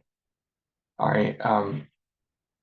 So tune in if that's important to you. And I think it's coming up in March sometime, or March, April. It's got to be coming up soon. One of them anyhow.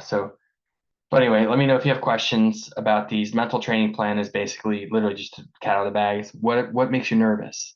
If you're scared that if your goggles fall off, something, if that's the case, write down all the things that make you nervous and then write down how you want to see yourself respond or deal with them. Like, what if you get a flat tire? If you're nervous about that, write it down today. And between now and the race, take the time to learn how to change a flat tire, right? But write down what you're going to do. When I get a flat, I'm going to find a comfortable place to sit down. I'm going to just make sure you have a plan in place. So when you go to bed the night before the race or the week before and you're nervous, you can go through these note cards that says, what do I do if I get a flat tire? And as you read through, okay, this is what I'm going to do. Then you go to bed without stress because you have a plan. If someone hits me, like you'll see some examples. If someone hits your goggles, this one guy's race plan that I started with and copied from his said, if someone knocks my goggles off because he was afraid of the swim, the first thing I'm going to do is say to myself, they probably didn't do it on purpose. Like he's trying to, calm himself down, doesn't take it as a personal attack. Right. And he's like, then I'm going to look behind me to make sure no one's about to run me over and then adjust my goggles. But if someone's coming, I'm going to move to the side to get out of their way, avoid conflict, flip on my back, calm down, take a breath. Those are the types of things you want to write for a mental training plan. Again, more in another clinic coming. Common mistakes are to forget equipment, not having an extra pair of goggles. Even if you don't believe what I was saying about the scratches or whatever, having an extra pair of goggles, if they're going to break, it's always on race day at a lake where there's no stores. So make sure you don't forget this equipment.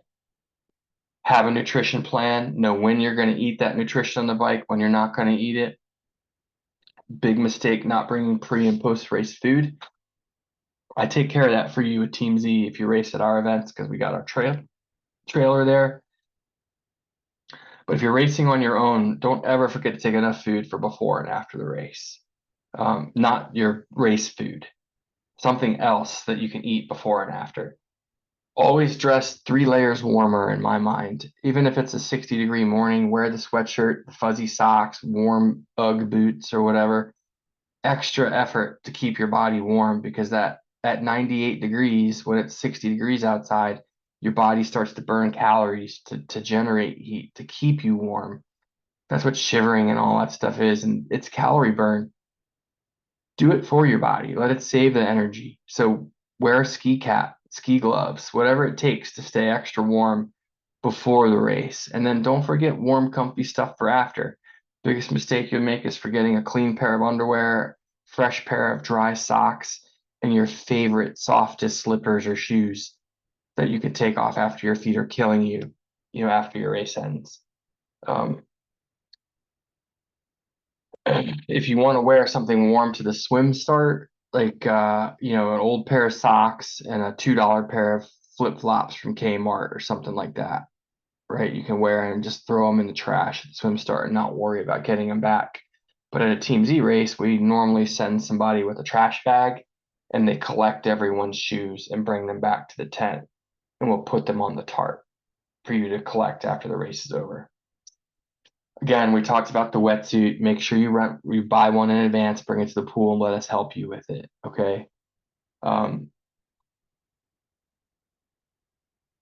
Bike, if you're going to get a tune-up, don't do it the week of the race. Do it 6 weeks before the race, so you have time to ride it and make sure that they didn't screw anything up, like forgetting to tighten a bolt or a nut, or some tune-up on your gears is a little too hard or not hard enough. Screw up your brakes or your brake rubs. Don't do it unless you have to the day of the race. If everything's fine on your bike, karma in my head, don't screw with it. Okay. If you've been training for an Ironman, spending all that money and time, I would consider making sure my bike's in good shape. But again, 6 to 8 weeks before the race, so you have time to ride it and trust it again. Don't let people start moving your saddle around and all that the week of the race and figure it out on the course that something's going wrong. Make sure you pump them up the day, at least the night before the race. Clean your bike. Clean bikes feels fast. It's psychologically an advantage. Make sure you don't put your race numbers over cables. Make sure they're on the bike in the right place. Gear selection on the rack. Every time someone finishes a bike ride, you're always in a hard gear as you're going fast and you finish in the parking lot. You get off and leave your bike in the big ring and the little ring in the back. Then you rack it on the rack at the race and forgot that it's an uphill start and you go to clip in and then you fall over because you're in the hardest gear. Look at what gear you're in when you rack your bike and then put it into a really easy gear. Go ahead, Shane. Hey, what tire pressure would you use on a normal, 26, 28? Whatever it says on the side of the sidewall of the tire. Okay, because I've seen so many tires pop or like, Yeah. And look, some people will say, first of all, there's real difference in technology now, guys. Like some bike tires are 60 to 70 psi, some are 110 to 120 or 105, 100 to 110. So make sure you just follow what it says on the side of your tire, and then you'll hear people say things like, don't pump them up the day before the race because it's hot outside and they might pop. Well, your tire's never going to be hotter than it is on a 100-degree day when you're riding on the pavement at speed, because the rolling resistance and friction is going to make the tire hotter than if it's sitting on that pavement when you're not riding. yes, the parking lot's going to get super hot when it's a 100-degree day and the asphalt's going to get hot. But we're not popping tires from heat when we're out racing them. So maybe it's the wind. I don't know. And my point is, when tires pop in the parking lot in a transition area, it's normally a pinch flat, or they made a mistake and they pumped it up and you just randomly hear this big pop. Someone might be able to try and prove me wrong with the temperature thing, but I think it's a wives' tale. Pump your tires up the night before you leave. Come in the next morning. The first thing you do is go check your bike, make sure your tires are okay.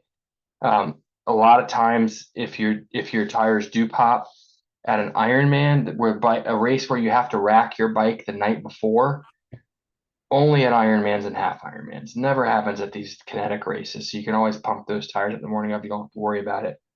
But a lot of times they're so good at what they do, a mechanic will go and change your tire for you and you won't even know it. Like if you're racing in the swim and a tire pops, they'll go hunt it down and they'll try. They'll try to change it for you before you even get there. You might not even know it happened. So, but I would pump my tire up night before the race and I wouldn't worry about it the morning of. But some people prefer to carry their bike pump with them, pump it up the morning of, and then carry their bike pump back out. And I noticed Ironman puts out like community bike pumps too also. Yeah. It may not be Ironman, but usually it's the like the whatever company they've hired to do bike tech. Oh yeah, yeah, yep. Yeah, they'll have some company, you'll have a tent inside transition area with like real mechanics turning wrenches and um yeah, and like Shane says, it's not even just them, it's like everyone will let you borrow their pump. You know what I mean? Like if you're flying somewhere, you can't fly with a pump unless you can fit it in your checked luggage. So people just usually rely on borrowing or, like when we went to Cozumel, I put my pump in my suitcase and just took it to the lobby and let everyone use it if they wanted to. But anyway, all right. Ignore everybody else pacing, stay aerobic, guys. You're new to this. Don't think you know everything and just go easy. Save it for the last 5K of the run. If you can race your last 5K or 10K, you're going to pass a lot of people and have a great time. It's when people think that triathlon is a bike race, they get themselves in trouble. As our favorite saying is, there is no such thing as a good bike followed by a bad run in our sport. It's annoying when someone says, "Crushed my bike today. I was fucking awesome. I got to figure out what's wrong with my run." It's because that's what's wrong with your run, is that you raced your bike and didn't save anything for the run. It's a triathlon, guys. You got to put it all together. And I'm telling you, people that are passing you on the bike that are faster than you, they're just faster than you. You can't beat them. Your pace is your pace. Ride it. Ignore everybody else. That's the way to do this sport. I like to listen to people that are breathing too hard when they pass me. It'd be like, all right, I'm gonna see that guy again, and I would play this game. Count how many people can I remember like that go by you going on the bike, and you're just like, man, that dude is going way too hard. And you're like, I'm gonna see when am I gonna see that guy before the bike ends, or at what mile on the run am I gonna pass that person? So be patient. Finish the swim rested, easy through transitions, and build your race to the finish line. Common mistakes at a very high level is be objective and try to measure if you can, but it's super hard in our sport to even compare the same race, the same course from year to year, because the conditions can be so different. Don't say, man, I crushed this course last year. This year it sucked, when last year it was 65 and no wind, and this year it was 88 with 30-mile-an-hour headwinds. You're going to be 30 to 40 minutes slower. One course to another, different types of pavement. Literally chip and tar versus sweet, sexy, smooth asphalt. 2 miles an hour on your bike difference. It makes a difference. Don't just look at those times. You have to be more objective than that. Or even create some subjective goals for yourself. But just know it's really hard. It's not like you're in a pool comparing 50 freestyles from one day to the next. So many environmental factors can affect your time, including Did they drop the buoy in the wrong place and the swim was 10 yards short? 10 yards for every buoy, 50 yards short, 100 yards short. Just be careful. Push yourself, but try to be objective about your performance and say, my goal today is to nail my nutrition plan. My goal is to run the second half of my 10K faster than the first. And in order to do that, I'm going to set myself up for success by going easy on the bike and making sure I nail my nutrition so I'm not in a deficit and bonking on the run. Do not compare yourself to yourself if you can help it, or to other people. Relax and have fun. Look at what's going on around you. Talk to the people you're racing with. Get to meet some new people. Guys, man, you can take this seriously and push yourself to your own limit without taking it too seriously, if you put it that way, right? Like, you're not pros. Doesn't matter. Unless you win Hawaii, there's always someone better than you, so you're gonna suck the way people think. Do the best you can, have a good time, and make sure you're having fun. Mental prep, write it down, build in advance. With anything that's got you nervous, start writing them down now in bullet form. And then when you have a chance to sit down, okay, well, if this happens, how am I going to deal with this situation? Write it down in bullets. If you don't know how to deal with it, come to me and we'll talk about it together. And then you've got this note card with all the things that could worry you in your life that you can refer to every race, and you don't have to worry about going through this exercise all the time. It's a super valuable tool to help you stay calm in the days and the weeks and the months leading up to bigger and bigger races. Monitor, maintain, and review your mental preparation list. Plan your race, race the plan, write it down, align your race strategy with your goals. Like, is my goal to qualify for nationals, or is my goal to do the best I can without bonking, or is my goal, right? So race strategy should be in line with what your personal goals are for the day. If I was racing a race at my limit, trying to do the absolute best I could, I would do things like I would not carry extra water bottles for backup. I wouldn't carry my saddle bag because I wanted to save all the weight I could, knowing that if I flatted at this sprint, that my race is over anyway, because my goal was to go under an hour or whatever it was. And if I flat, I know I'm not going to be able to achieve that. So I would align everything, my race strategy, with my goals, and just know that if I bonked, I would just check out. I wouldn't even care. I wouldn't complain or be upset. I'd be like, damn it, didn't make it. I would just stop racing and go back to the tent and drink some beer. Right. So your race strategy can be your own, and your goals can be your own, obviously. Pack and add bands, and here's a sample checklist. And before I don't want to spend time there, I want to come back out to, you guys can all see the website now, right? Is anyone still paying attention to me? Huh? Okay. Yeah, Just we got you. okay. Go back to our website, and if we go back to clinics, and then I'm gonna say Ironman planning. Oops. Don't look at the worksheets yet. That's for Ironman. This is just a sample race plan.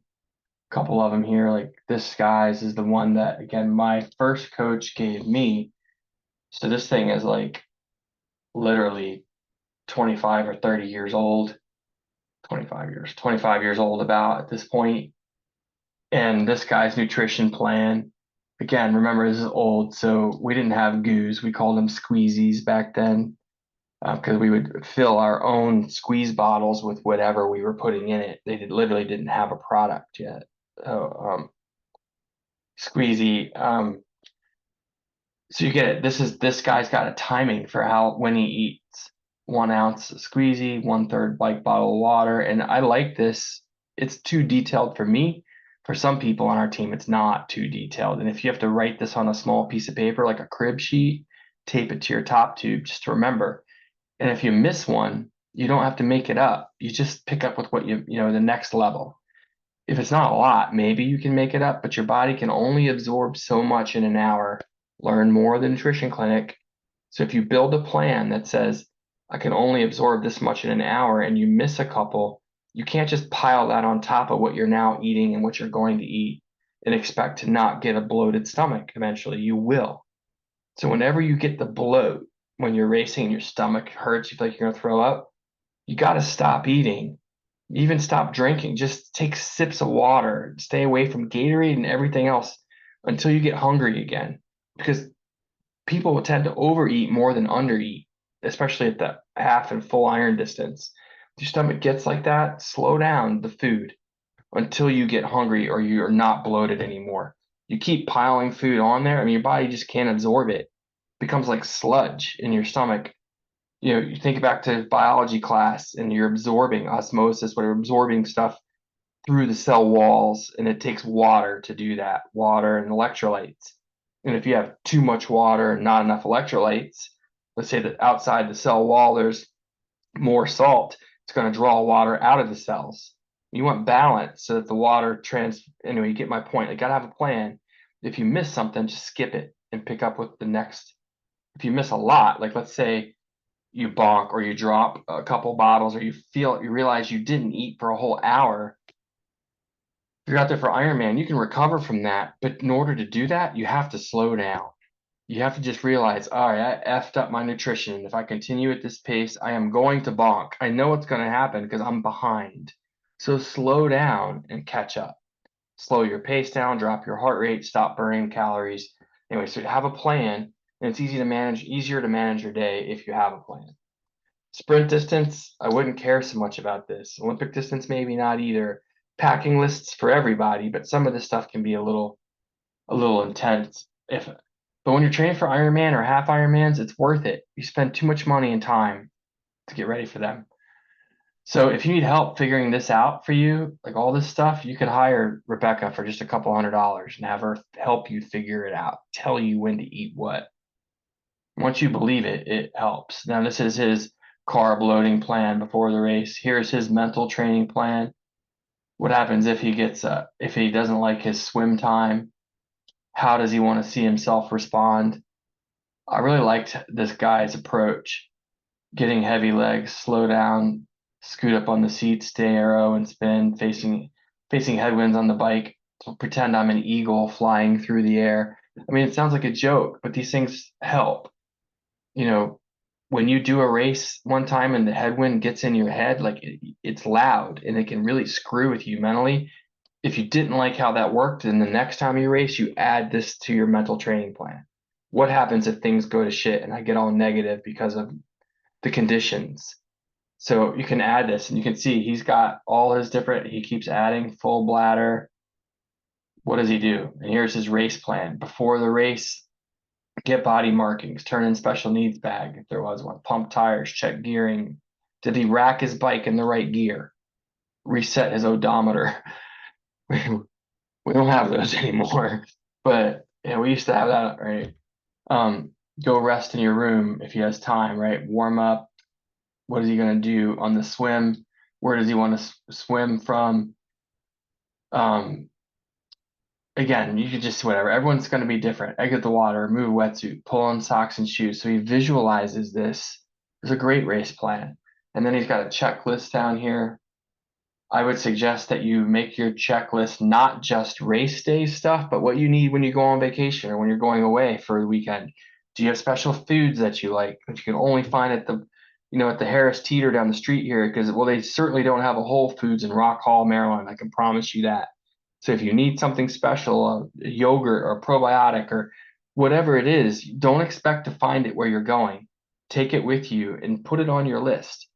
Extra saline solution or extra contacts, a nice golf shirt for going out to dinner, whatever. And once you have your list, just save it. You're going to use it. Just print out 40 hard copies and put it in your drawer with all your gear. And when you're rushing home from work on Friday to catch your carpool out of town before traffic picks up, you pull this list out and just start checking stuff off and throw it all in a bag and leave. Otherwise, it takes you 5 times as long to pack. You're always stressed that I forget something, and you probably did. So start with someone else's list like this one, and then build your own. Don't worry about the transition bags yet. We're gonna do an Ironman clinic, but this guy was racing an Ironman So he was talking about his lists of what he put in each bag. Super important. I'm telling you, these lists for Ironman are like critical to your sanity. Otherwise, you pack your transition bag, you'll unpack it and repack it 30 times. Did I put a goo in there? Are my sunglasses in there? Like you'll continually ask. So some people even create a different list. Like they'll take this piece of paper, cut it out, and stick it in the bag with their gear. So when they're freaking out the morning of the race, they can dump it on the pavement, look at their list, and it's still all in there, right? It's like, again, just takes the stress away. So this is one sample. There's a few others in here. I think Rodrigo's one for Mexico. I don't know if this one has it or not, but he had one for Mexico, which included getting money exchanged. What rates should he be looking for? Like he was so anal. This would have his like flight. Yeah, there is United, right? And what he's got for his girlfriend. And he planned all kinds of other stuff in there because he was just that anal. And there's a different set of checklists. And I come out here, download these and start with theirs. And that's his girlfriend flying in on that flight. I mean, whatever plan you need to make your life work on race day is what you consider. We'll go into more detail about this when we do the Ironman one. All right. Okay, let me see some faces. Turn on your cameras. It's kind of annoying talking to myself. I hate you guys. I don't hate you guys, but thanks for still being there. Shane's naked in the blue room somewhere. So a lot of people dropped off. I hope they come back and watch this because of the value. Hey, Shane. All right. So helpful? Did Yes. you learn something or were you bored the whole time? I tried to lower the amount of questions I had for you. Hey, Shane and Spencer, I get it, man. During the presentation, I kind of appreciate that sometimes, but some of your questions were great ones. Just pile them on a list, man. Like jot them down and send them to me. And it might be one of those things where I'm like, fuck, Spencer, you are stressed out. But my wife's that way too, so I'm used to that. She worries about everything, like literally everything. So if that's the kind of person you are, it's fine. Just build a list and maybe I print it out and I'll bring it to the pool and we'll talk about it in person or at a bike ride or something like that. Or I'll pick up the phone and call you or something. But don't hesitate to ask, Spencer. I know, especially sometimes when I'm giving a presentation, I might come across as being short, but I realize that it's my job to help you, right? So feel free Hey, to. all good. Yeah, I know none of us do yoga. But if your girlfriend or wife has an extra yoga mat that is like old, those make nice transition mats. You can cut them down with a pair of scissors. Good They, idea. they block the water or mud or whatever the hell's on the ground. That's a great idea. That's something like that, Shane, you can just post randomly to community space. Okay. And if not, Walmart sells them for $20. And Yeah. you can I usually mean, make two of them out of one. I've never even thought about that before. Some people don't like transition bags. They carry 5-gallon bucket Yeah, I've seen that, right? because the bucket then becomes something you can sit on Mm-hmm. in transition. But anyway, all right, look, if any questions, I'll take them, but I can also just kind of hang up and we can take questions later. This was awesome. I remembered a bunch of stuff that I forgot. I'm grateful. That happens, Shane, that's for sure. I mean, we learn, we race, we make mistakes, we learn from the mistakes, then we get cocky and forget what we learned and make them over again. I don't know how many times I went to a race and my cat eye had a dead battery or something. Yeah, cat Remember eye one of is another those? thing. Another thing you don't hear as much anymore. Cat eyes. It's a type of computer, Eric. It doesn't really. Computer They before there was computers, yeah. Eric lives in a world where you don't make mistakes on nuclear submarines, or we live in a world where people carry guns. All I right, know I know some guys like that. Gene Hackman and no, A Few Good Men. Yep. Oh, that scene is. Or you can't handle the truth. I want the truth. Okay, all right, guys. All Thanks right, for your Thanks, time. Ed. Yep, before and hey, we start listen, yawning, if you thank guys you. if you want to get into race planning, when we do this Ironman clinic, tune in because we'll go over a few more planning tools. And the cheat is to go to like if you come back to this sample planning worksheets folder, this is way over the top for me. But there's one guy on our team that was so anal. He created all of these blank templates just to remind him what he wanted to focus on. Like he would open up his inspiration worksheet and write down all the things that inspire him so when he could dig in deep. What he would do Ironman, I mean, whatever, you get my point. This guy was really intense and all this got incorporated into his race plan. But we'll go over this stuff in more detail down the road. So, all right, thank you guys very much. I appreciate your time. Oh, where can we Thank find you. videos? These videos, because What- I looked all through ZBook and could not find them. What video, man? Like the recordings, Well, I'm recording it right now. So I'll like send. other ones. Well, you wouldn't find them there. You ask me. Okay. They're stored. They're stored out here on Zoom, Okay. That and makes sense. and so I have all these like in their cloud. I don't know how many I have, but 159 videos. So Spencer or anybody that's more technical than me, I would love to figure out. I mean, I just haven't. It's just another thing outside the box. A YouTube channel or Vimeo or the problem is I don't want my videos to be public. I want only Team's ears to see it. So I know you can do private chat, but if anyone knows like they could just walk Seems me like you could set up an index that links back to these videos. I mean, again, I don't know, like you know on what I the Z mean? website.